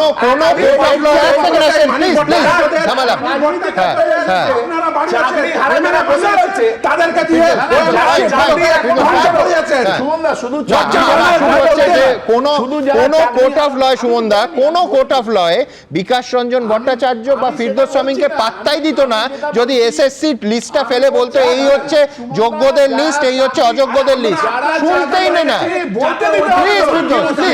চাকরি যারা আজকে হারালো এবং চাকরি যারা বঞ্চিত হয়ে পথে বসে আছে, কারুর পাশে এরা নেই, এরা রাজনীতির পাশে আছে, সরকার আছে তো নিতে চাইছে। আমি বলছি যে আপনার মনে আছে নিশ্চয়ই যে কদিন আগে আপনি উচ্চ প্রাথমিকের কিছু নিয়োগ হলো সরকার মানে কোর্টের নির্দেশে, এই নির্দেশ যখন প্রকাশিত হয়েছিল তখনও এনারা বাধা দান করেছিল। আমি বলছি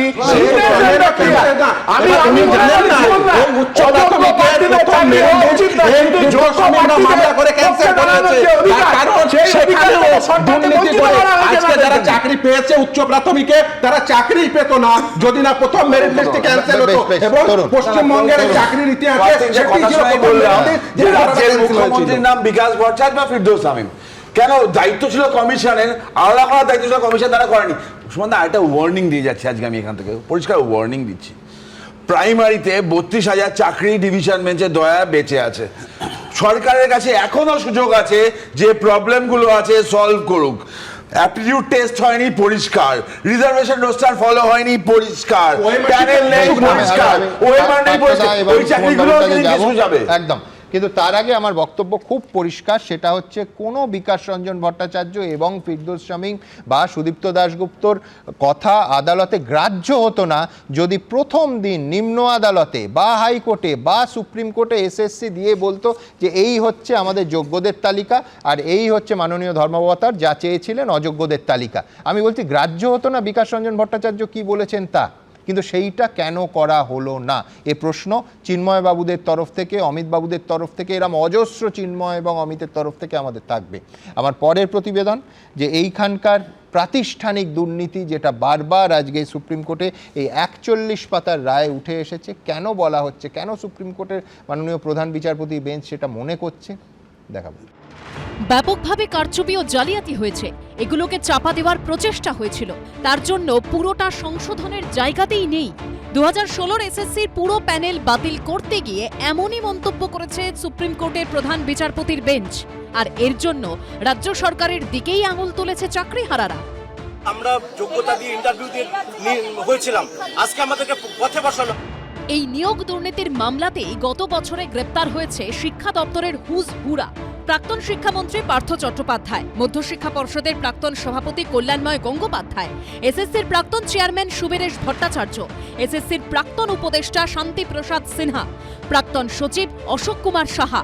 অর্থাৎ এক কথায় বললে নিয়োগ প্রক্রিয়াটা যাঁরা চালান, যা দেখিয়ে বিরোধীদের দাবি এর পরেও এই দুর্নীতিকে প্রাতিষ্ঠানিক দুর্নীতি বলা হবে না। রাজ্য সরকার এর দায় এড়াতে পারে কি করে? যেভাবে দুর্নীতিটা হয়েছে, পশ্চিমবঙ্গ সরকারের শিক্ষা ব্যবস্থা আজকে প্রশ্ন চিহ্নের মুখে। এসএসসি একটি স্বশাসিত সংস্থা, তা আজকে প্রশ্ন চিহ্নের মুখে। দুর্নীতি কোন মাত্রা পর্যন্ত যেতে পারে, যে দুর্নীতির সাথে পুরো ক্যাবিনেট যুক্ত আছে। অতএব এটার থেকে পরিষ্কার বোঝা যায় যে প্রাতিষ্ঠানিক দুর্নীতি যেটা হয়েছে সেটা প্রতিষ্ঠানের সর্বোচ্চ ব্যক্তিদের নির্দেশে এবং তাদের তত্ত্বাবধানেই এই দুর্নীতি হয়েছে। গত বছর 2রা মে হাইকোর্টের বিচারপতি জয়মাল্য বাগচি রাজ্য সরকারকে ভর্ৎসনা করে বলেছিলেন, এটা প্রাতিষ্ঠানিক ষড়যন্ত্র বলে মনে হচ্ছে। 2024 সালের 7ই মে সুপ্রিম কোর্টের তৎকালীন প্রধান বিচারপতি DY চন্দ্রচূড় মন্তব্য করেছিলেন, দেখে মনে হচ্ছে সিস্টেমিক ফ্রড। এই প্রেক্ষাপটে মুখ্যমন্ত্রী এদিন যুক্তি খাড়া করার চেষ্টা করেছেন। তারা যাদের টেন্টেড বলে দিচ্ছে, আমাদের কাছে কোনো ডকুমেন্ট নেই, কারণ আমাদের যদি স্টাডি করতে দিত আমরা নয় খুঁজে বের করতে পারতাম। আত্মরক্ষার জন্য তো একটা সুযোগ দেওয়া উচিত। যদিও বিরোধীরা এই যুক্তি মানতে নারাজ। বছর সময় পেয়েছিল আমাদের রাজ্যের সরকার যে কারা যোগ্য কারা যোগ্য না তা স্পষ্ট করবে। 1 বছর লেগে গেল, সরকার যোগ্য অযোগ্য স্পষ্ট করতে পারলো না। কত টাকা খেয়েছে, হাজার হাজার ছেলেমেয়ের জীবন ধ্বংস করছে। কেন? কিছু অযোগ্য অপদার্থ যাদের টাকা নিয়ে চাকরিতে ঢুকিয়েছে রাজ্য সরকার এবং শাসক দল, তাদেরকে রক্ষা করার জন্য যারা যোগ্য তাদেরকে খারিজ করতে হলো। বিভিন্ন মহলে প্রশ্ন উঠছে, এত দুর্নীতির কারণে সরকারি চাকরির ওপর থেকে তরুণ তরুণীদের আস্থাটা নড়ে গেলে তাঁরা কোথায় যাবেন? রুমা পাল, শিবাশিস মৌলিক ও আবির দত্তর রিপোর্ট, ABP আনন্দ। আমি পার্থপ্রতিম বিশ্বাসের কাছে আসবো। পার্থদার কাছে পরিষ্কার প্রশ্ন থাকবে যে আমরা দেখেছিলাম যে নিম্ন আদালত থেকে হাইকোর্ট, সুপ্রিম কোর্ট, পার্থ চট্টোপাধ্যায়ের আইনজীবীরা সবসময় বলতেন যে SSC একটা অটোনমাস সংস্থা, এতে মন্ত্রীর কিছু করার নেই। আমি বলছি যে আজকে সরকারের তরফ থেকে এই একই যুক্তি দেখানো হচ্ছে যে SSC একটা অটোনমাস সংস্থা, আমরা ইন্টারফেয়ার করি না। এই যুক্তি দেখিয়ে সরকার কি দায় ঝেড়ে ফেলতে পারবে? আদৌ না। ইতিহাস সে কথা বলে না, আমার ধারণা ভবিষ্যতও বলবে না যতদিন এই সরকার এখানে থাকবেন। এই কারণের জন্য বলছি যে স্বশাসিত সংস্থা বলতে যা বোঝায় SSC, public service commission, college service commission, state election commission, মানে তার কাগজে কলমে তো তাই। আমি বলছি কাগজে কলমে তাই, কিন্তু শাসকের নিয়ন্ত্রণের রাজনীতি করে আমি বলি ষষ্ঠী পুজো করা বলতে যা বোঝায় স্বশাসনের, সেটাই হয়েছে। এবং শাসকের নিয়ন্ত্রণ কোন এক্সটেন্ট পর্যন্ত, আপনি SSCর যা নিয়োগ সংক্রান্ত সেই নিয়মকে বাদ রেখে সেখানে আলাদা করে বেআইনি কমিটি তৈরি করা হলো। আপনি এখন বলা হচ্ছে যে আমরা স্বশাসন মানে SSCর দায় নেব না, কিন্তু ওই যে কাঁকড় এবং চালের গল্প যেটা আপনারা এতক্ষণ ধরে করছিলেন, যে কাঁকড় যখন মিশিয়েছে এবং যারা মিশিয়েছে প্রত্যেকটা ক্লিয়ার ছিল। আপনি গ্রেস নাম্বার হয়েছে, আপনি ভুয়ো OMR শিট তৈরি করা হয়েছে, সাদা খাতা জমা দিয়ে নাম্বার পেয়েছে, ইন্টারভিউয়ে বাড়তি নম্বর দেওয়া হয়েছে, এরকম অজস্র কাঁকড় মেশানো লিস্ট যখন তৈরি হচ্ছে। হুইসেল ব্লোয়ারের কাজ করেছিল এই আন্দোলনরত ছাত্রছাত্রীরা 16 সাল থেকে। সরকার বলেছিল কুছ নেই, ডাল মে সব ঠিক আছে, অল ইজ ওয়েল। আমার প্রশ্ন হচ্ছে যে এটা সরকার তার নিজের দায়িত্ব যখন পালন করেনি এবং সরকারের কাজ ছিল এরকম একটি স্বশাসিত সংস্থা, সেটার উপর নজরদারি করা। স্বশাসিত সংস্থা এই চিন্ময় বাবুদের পাশে কে দাঁড়াবে এখন? না, চিন্ময় বাবুদের পাশে শুভ বুদ্ধি সম্পন্ন গোটা সমাজ আছে। চাল কাঁকড়ের আলাদা করার গল্প বলছেন, যে কাঁকড় মিশিয়েছিল হচ্ছে যে এখানে দাঁড়িয়ে SSC, কাঁকড় মেশানো তো অ্যালাউ করেছিল হচ্ছে রাজ্যের সরকার, আর আজকের বলা হচ্ছে যে আমরা কাঁকড় আর চাল আলাদা করতে পারছি না। আমি একমত, কিন্তু আমি বলছি মুশকিল হচ্ছে চিন্ময় বাবুর EMI দিতে তো গোটা সমাজে গিয়ে আসে না, ওটা ওনার কাছ থেকেই মানে নেবে, তারপরে ব্যাংক গলায় গামছা ধরবে, কোথায় যাবেন এরা? সুমন, রাজ্যের সরকারকে এই দায় নিতে হবে একটা ইলেক্টেড গভর্নমেন্টের। আমরা এই কথা শুনেছিলাম, ববি হাকিম বলেছিলেন যে পার্থদার দায় নয়, গোটা ক্যাবিনেটের দায়। ফলে ক্যাবিনেট চালাচ্ছেন মুখ্যমন্ত্রী। সেই ক্যাবিনেটে সিদ্ধান্ত হয়েছিল অযোগ্য প্রার্থীদের চাকরি যদি যায় আমরা সুপার নিউমারি পোস্ট ক্রিয়েট করে রাখবো। কার পয়সা রাখবেন? সরকারের পয়সায়। অযোগ্য মানুষ, দুর্নীতিগ্রস্ত মানুষদের। ফলে যোগ্য অযোগ্যকে আলাদা করতে চায়নি সরকার প্রথম থেকেই। ফলে আজ সরকারকে দায়িত্ব নিতে হবে, সরকারের ক্যাবিনেটের চিফ হিসেবে মুখ্যমন্ত্রীকেই দায়িত্ব নিতে হবে। আজকে চোরেরা চুরি করছে চারপাশে দাঁড়িয়ে, আর দোষ পড়ছে যখন হচ্ছে সেই চুরি ধরা পড়ছে বাকিদের, যারা তার পেছনে দৌড়াচ্ছিল। আমি আপনাকে বলছি যে এর জন্য শিক্ষায় যে ক্ষতিটা হচ্ছে, আমি বলছি সরকার পোষিত শিক্ষা, স্টেট এডেড শিক্ষা, এখানে আমাদের রাজ্যের মধ্যবিত্ত প্রান্তিক পরিবারের মানুষরা ভরসা করে সরকারি ব্যবস্থায় যায়। আজকের যে দুর্নীতি আপনি হচ্ছে বলছেন, আমি বলছি হয়ে গেছে। এবং এটা বলেই শেষ করব যে আমি বলছি এই গোটা ঘটনার ভিকটিম আমার প্রথম ওই যোগ্য প্রার্থীরা যারা হলেন। সেকেন্ড ভিকটিম হচ্ছে যে সমাজের কোটি কোটি মানুষ যারা সরকারি ব্যবস্থার উপর নির্ভর করে আজও আছে দাঁড়িয়ে, এবং বেসরকারিকরণের রাস্তা আমি বললাম আর একটা দিক থেকে খুলছে। যদি সরকার পোষিত ব্যবস্থাটাকে ধ্বংস করে দেওয়া যায়, সম্ভবত এই চেষ্টাটাও তারা করছেন ঘুরপথে। কিন্তু আমি বলছি এর সঙ্গে এই তালিকায় এটাও যোগ করতে হবে যে এই সিস্টেমের মধ্যে অযোগ্য শিক্ষক শিক্ষিকারা ছিলেন, যারা একটা প্রজন্মের ভবিষ্যৎ নিয়ে ছিনিমিনি খেললেন এবং যারা সেটা খেলতে দিলেন, এই তালিকা থেকে তাদেরও বাদ দেওয়া যাবে না। আমি বলছি যে দেখুন গোটা প্রক্রিয়াটা আপনি দেখবেন মানে যে ঘটনাটা ঘটেছে সেই ঘটনার প্রতিবিধান করা নয়, মানে আমি বলছি যে দুর্নীতিটা হয়েছে সেই দুর্নীতিটাকে সরানো নয়, দুর্নীতিটাকে কাজে লাগানো, গোটা শিক্ষা ব্যবস্থাটাকে প্যারালাইজ করে রেখে আমি বলছি এখন মিলনমতে দিনের আলোতে আমরা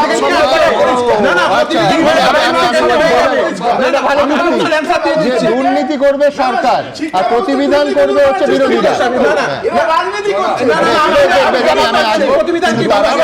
চৌধুরীর কাছে আসবো, তার আগে আপনাদের সামনে একটা প্রতিবেদন যে আজকে বিচার ব্যবস্থা নিয়ে ঠিক কি বললেন রাজ্যের মুখ্যমন্ত্রী এবং পাশাপাশি হাইকোর্টের রায়, তার পেছনে কারা কাদের দায়ী করলেন দেখাবো। একজন বিচারপতি চিফ জাস্টিস জাজমেন্ট দিয়ে গেলেন, আদার চিফ জাস্টিস ক্যান্সেল। এটার মিনিংটা আপনারা খুঁজে নেবেন, আমি নয়। কলকাতা হাইকোর্টের নির্দেশ বহাল রেখে 2016 সালের এসএসসির পুরো প্যানেলই বাতিল করে দিয়েছে সুপ্রিম কোর্ট। চাকরি গেছে 25,752 জন শিক্ষক ও অশিক্ষক কর্মচারী। আর সর্বোচ্চ আদালতের এই রায় নিয়েই ইঙ্গিতপূর্ণ মন্তব্য করলেন মমতা বন্দ্যোপাধ্যায়। টেনে আনলেন সদ্য অবসরপ্রাপ্ত প্রধান বিচারপতি ডিওয়াই চন্দ্রচূড় ও বর্তমান প্রধান বিচারপতি সঞ্জীব খান্নাকে। Chief justice mister Chandrachud ji stayed the high court verdict, other chief justice cancel.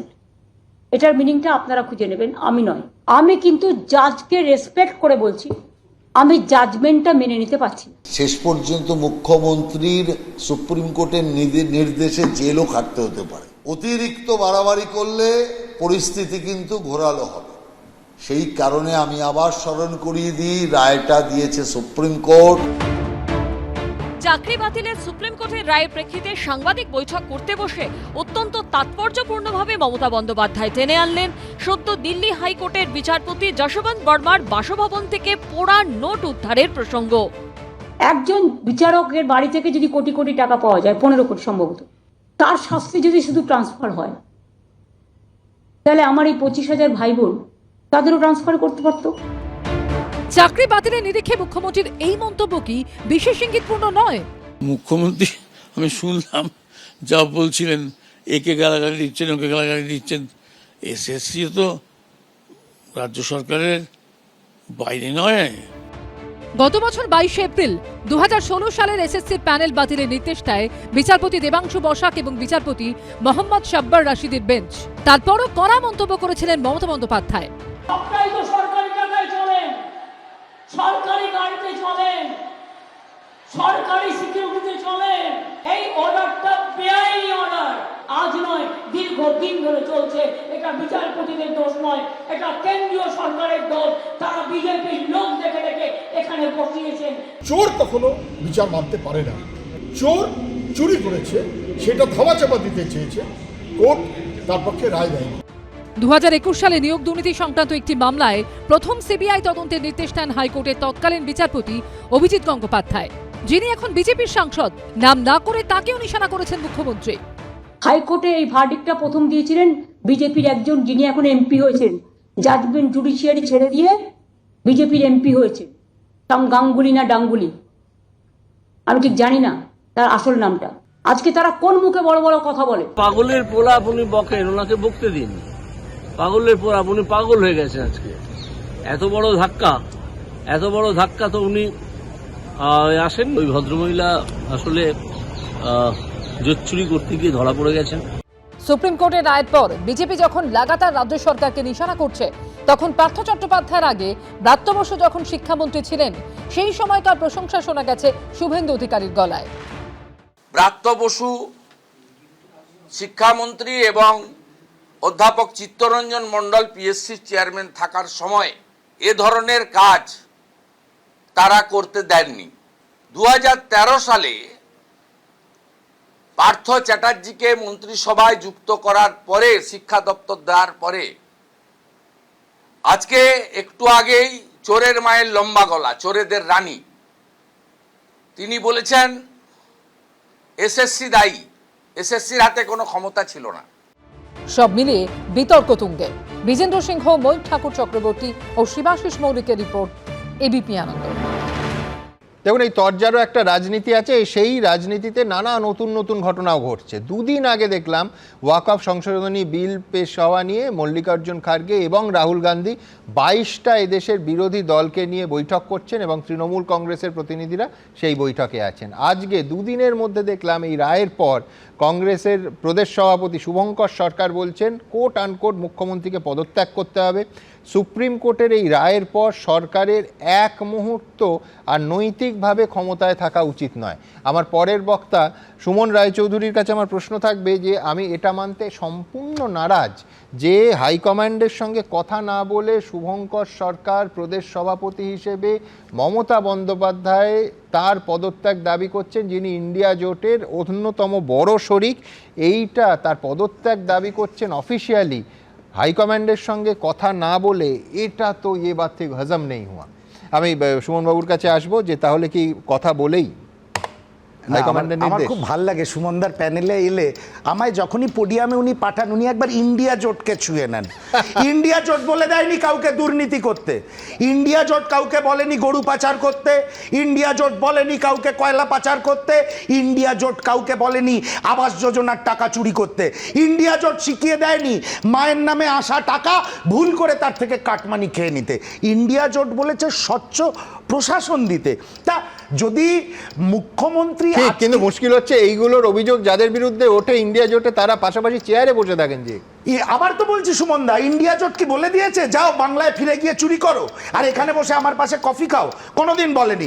এগুলো আমি অত্যন্ত দুঃখের সঙ্গে বলছি, এটা সংবাদ মাধ্যম এটা আলোচনাটাকে খুব রসালো করার জন্য মাঝে মাঝে বলে।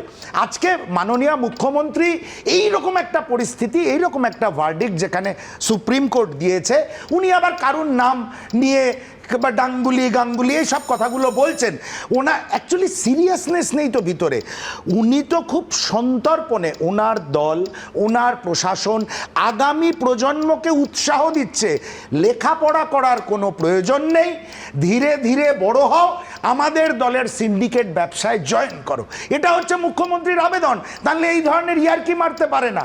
অদ্ভুত লাগে আজকে বিচারপতি নাকি বলেছেন যে এত বড় একটা কেলেঙ্কারি, তার উপরে রাজ্য প্রশাসনের একটা চাহিদা বা একটা ভিতর থেকে আকাঙ্ক্ষা ঠিক তত বড় করে সুন্দরভাবে কি করে এটাকে ধামা চাপা দেওয়া যায় বারবার বলেছেন। হ্যাঁ, কভার আপের কথা ছত্রে ছত্রে আছে। আমরা ভারতবর্ষে কোনোদিন শুনিনি এই ধরনের ঘটনা। একটু আগে তৃণমূলের প্রতিনিধি অধ্যাপক সুমন বন্দ্যোপাধ্যায় বলছিলেন যে অনিশ্চিত ভবিষ্যৎ, অনিশ্চিত ভবিষ্যতের সুমনদার দায় কে নেবে? দায় একমাত্র মমতা বন্দ্যোপাধ্যায় এবং মমতা বন্দ্যোপাধ্যায়ের প্রশাসনকে নিতে হবে। আরেকজন আমার পূর্ববর্তী বক্তা বলেছিলেন যে 2021 সালে এনার চাকরিটা কেড়ে নিলে বাংলার মানুষ বেঁচে যেত, এই 25,000 26,000 ছেলে মেয়েদের ভবিষ্যৎ বিপদগ্রস্ত হতো না। 2021 না, আমি একটু রেকটিফাই করে দিই, 2016 সালেই কেড়ে নেওয়া উচিত ছিল, কিন্তু কিছু করার নেই। বাইনারি উপঢৌকনের রাজনীতি, সেই জায়গায় নিশ্চয়ই আমরা আটকে আছি। কিন্তু এই রকম দুর্নীতিগ্রস্ত সরকার, প্লিজ প্লিজ না না না না প্লিজ, আমি তার কাছে একটাই কথা বলি, নিশ্চিন্তে থাকো, বাংলার মানুষের দায়িত্ব মমতা বন্দ্যোপাধ্যায় নেবে, তোমাদের চিন্তা করতে হবে না। আমি দুটো প্রশ্ন খালি তুলবো। আমি আপনাকে একটা প্রশ্ন করছি, আমি শেষ করিনি, আমি পোডিয়াম ছাড়িনি, আমি পোডিয়াম ছাড়িনি, পোডিয়াম ছাড়িনি।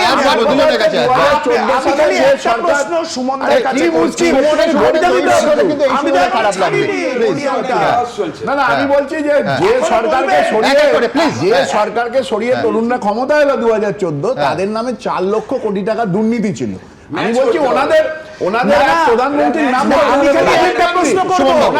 মাননীয় শুভঙ্কর সরকার মহাশয় আনকন্ডিশনালি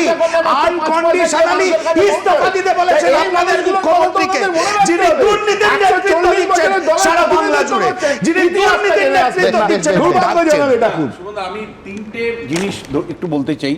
দেখুন, এইটা তো শিক্ষা দুর্নীতি নিয়ে কথা বলছি, কিন্তু ধারাবাহিকভাবে যদি দেখেন 2011 সালের পরে 100 দিনের কাজের দুর্নীতির থেকে শুরু করে আপনার পুরসভার দুর্নীতির একটা ইকোসিস্টেম তৈরি হয়েছে।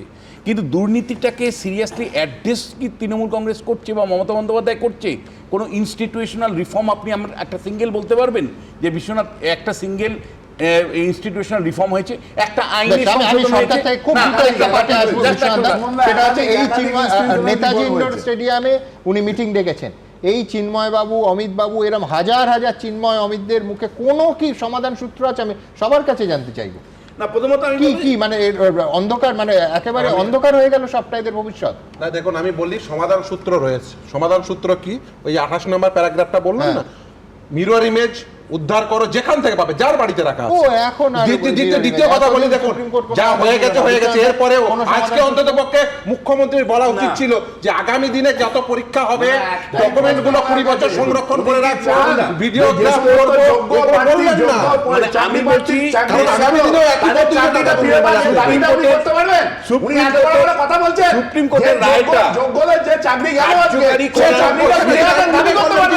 তার জন্য তো হয় মার্কশিট লাগবে।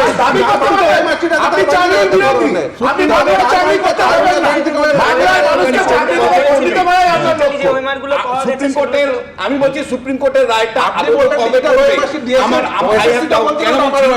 আমি বলছি 7 তারিখে উনি মিটিং ডেকেছেন, এই 7 তারিখে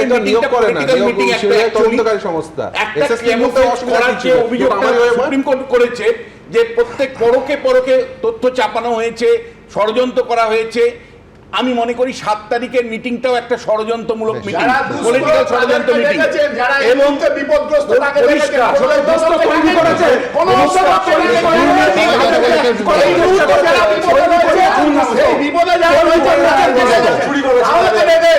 চুরি করে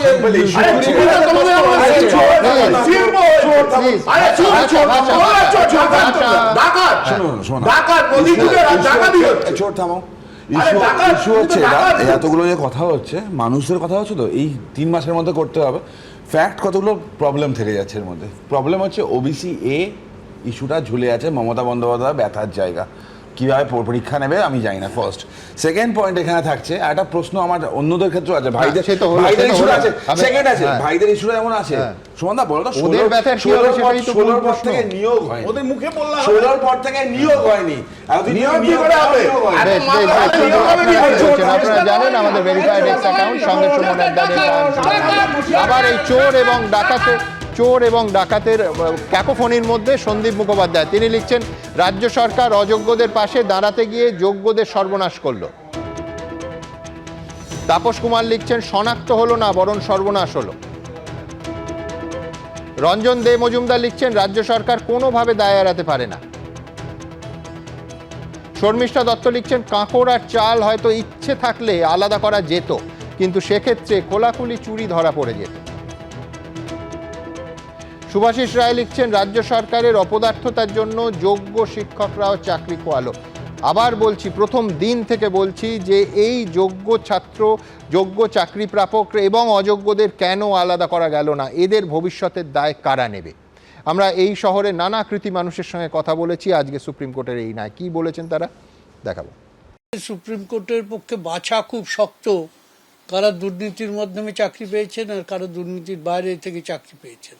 একটা রাজ্যের যে সরকার আছে তারাই এই পরীক্ষাটা নেন, এবং সেইখানে যে সার্বিক দুর্নীতি হয়েছে এটা আজকে সুপ্রিম কোর্টের রায়ে প্রতিষ্ঠিত।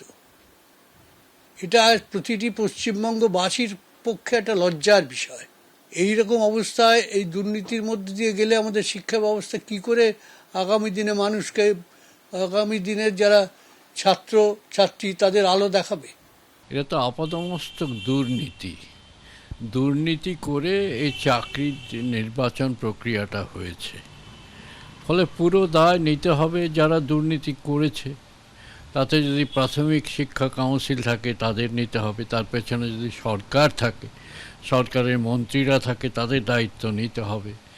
কাজেই এটা একেবারে মানে আগা পাশতলা দুর্নীতি ছাড়া আর কিছু নয়। ব্যর্থতা বললে একটু ক্ষমা সুন্দর চোখে দেখা হয়। কিছু মাথা বা কিছু নেতা তারা এতটাই দুর্বৃত্তায়ন করেছেন আমাদের রাজ্যটাকে যে তারা দেখেছি, যার জন্য আমাদের মিনিস্টার জেলে, মানে এর থেকে আর কিছু বলা নেই, এক কথাতেই সব বেরিয়ে যায়। বর্তমান শাসক দল তারা কোনো ক্ষেত্রেই চাকরি জোগাড় করতে পারছেন না, অথচ সেইখানে কীভাবে টাকা তুলতে হয় একদম সরাসরি, আবারও বলছি, মানে কালো টাকা তুলতে হয়, সেটা ওনারা পথ দেখাচ্ছেন। শাসক দল কিছুতেই ক্ষমার যোগ্য নয়। কুম্ভীর রাষ্ট্র দেখছি যে অনেকে বলছেন মর্মাহত সরকারের, তাদের দায়িত্বে হয়েছে তো এটা একদিনে হয়নি। আপনি কোর্টের রায়টা দেখুন, ইন্টেনশনটা দেখুন। দিন একবার numerary post, super numerary post তৈরি হচ্ছে কেন? কারণ যারা অন্যায় করেছে তাদের আড়াল করতে হবে। তো একটা সরকার, একটা প্রশাসন যদি দিনের পর দিন তাদের নেতা মন্ত্রী এত লোভী হন, এই রকম যদি মানে অর্থ পিশাচ হন তারা, তাহলে পশ্চিমবঙ্গের এটাই ভবিষ্যৎ। নির্দোষ ছেলেমেয়েদের দায়িত্ব সরকারের নেওয়া উচিত। এই মেলা খেলা সব বন্ধ করে, লাখ দেড় লাখ টাকা মায়না পান নেতামন্ত্রীরা, সব টাকা বন্ধ করে এদের টাকা দেওয়া উচিত। এই দায়িত্ব সম্পূর্ণরূপে রাজ্য সরকারের।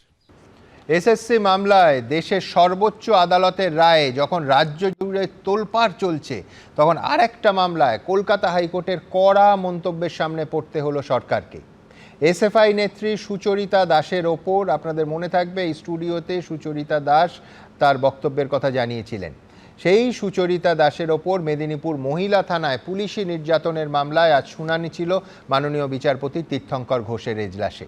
সেখানে মাননীয় বিচারপতি তীর্থঙ্কর ঘোষ স্পষ্ট বলেন, সিসিটিভি ফুটেজে আমি দেখেছি নির্যাতনের প্রমাণ আছে, ডিজিকে বলুন ব্যবস্থা নিতে, না হলে কড়া নির্দেশ দিতে বাধ্য হব। মেদিনীপুর মহিলা থানা ঠিক নয়, ডিজিকে বলুন ব্যবস্থা নিতে, না হলে আমি কড়া নির্দেশ দিতে বাধ্য হব। মেদিনীপুর মহিলা থানায় এসএফআই নেত্রীকে নির্যাতনের অভিযোগ সংক্রান্ত মামলায় এভাবেই কলকাতা হাইকোর্টের বিচারপতির ভৎসনার মুখে পড়তে হলো রাজ্য পুলিশকে। বৃহস্পতিবার বিচারপতি তীর্থঙ্কর ঘোষ বলেন, সিসিটিভি ফুটেজ আমি দেখেছি, নির্যাতনের প্রমাণ আছে। কাউকে আটক বা গ্রেফতার করে অত্যাচার করা এবং সেই অত্যাচার করে উল্লসিত হওয়াটা চলতে পারে না।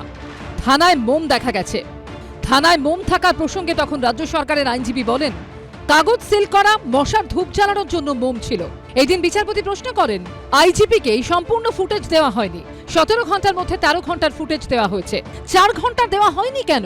চুলের মুঠি কেন ধরা হয়েছিল? ওই থানা পুনর্গঠন করতে বলুন। টেনে দুটো গালে দুটো 82 শিক্ষা বসিয়ে দিয়েছে, তাতেও এদের কোনো কাণ্ড জ্ঞান হবে না। একটা কান কাটা থাকলে রাস্তার একটা পাশ দিয়ে চলে, দুকান কাটা সরকার, কোনো কাণ্ড জ্ঞান নেই। মানুষ বিচার ছিনিয়ে নেবেই। এসএফআই নেত্রী সুচরিতা দাসের অভিযোগের প্রেক্ষিতে মেদিনীপুর মহিলা থানার সমস্ত সিসিটিভি ক্যামেরার ফুটেজ এবং ডিজিটাল ফুটেজ খতিয়ে দেখার জন্য ব্যারাকপুরের স্বামী বিবেকানন্দ পুলিশ একাডেমির আইজি মুরলীধর শর্মাকে নির্দেশ দিয়েছিলেন বিচারপতি তীর্থঙ্কর ঘোষ। পুলিশের বিরুদ্ধে ওঠা অভিযোগের তদন্ত করার দায়িত্বেও এই সিনিয়র আইপিএস অফিসারকে দিয়েছিল হাইকোর্ট। সবকিছু খতিয়ে দেখে 25শে মার্চের মধ্যে রিপোর্ট দেন আইপিএস অফিসার মুরলীধর শর্মা। তার রিপোর্টের ভিত্তিতে এবার মেদিনীপুর মহিলা থানার ভূমিকা নিয়ে অসন্তোষ প্রকাশ করলেন বিচারপতি। থানাতে কাউকে গ্রেপ্তার করে যদি তার উপর অকথ্য অত্যাচার হয়, উল্লাসধ্বনি হয়, এটাকে কোনোভাবেই মেনে নেওয়া যায় না। অতএব এক্ষেত্রে আদালত যে পদক্ষেপ গ্রহণ করেছে সেই পদক্ষেপকে আমরা পূর্ণভাবে মর্যাদা দিই এবং সেটাই হওয়া উচিত। যদি সত্যি নির্যাতন হয়ে থাকে তাহলে হাইকোর্ট ন্যায্য অর্ডার করেছেন, হাইকোর্টের নির্দেশ মতন নিশ্চয়ই দোষীদের বিরুদ্ধে শাস্তি গ্রহণ করা হবে। 3রা মার্চ যাদবপুর কাণ্ডের প্রতিবাদে মেদিনীপুর কলেজের সামনে বিক্ষোভ দেখায় এসএফআই, আর সেখান থেকে থানায় তুলে নিয়ে গিয়ে সিপিএম এর ছাত্র সংগঠনের নেত্রীকে বেধড়ক মারধর করার অভিযোগ উঠেছিল পুলিশের বিরুদ্ধে। এই মেদিনীপুর মহিলা থানাতেই পুলিশের বিরুদ্ধে অত্যাচারের অভিযোগ তুলেছিলেন ডিএসও নেত্রী সুশ্রিতা সোরেন। তার মামলাও বিচারাধীন রয়েছে কলকাতা হাইকোর্টেই। আগামী সোমবার সুশ্রিতা সোরেনের মামলার শুনানি। সৌভিক মজুমদার, শিবাশিস মৌলিক ও আশাবুল হোসেনের রিপোর্ট, এবিপি আনন্দ।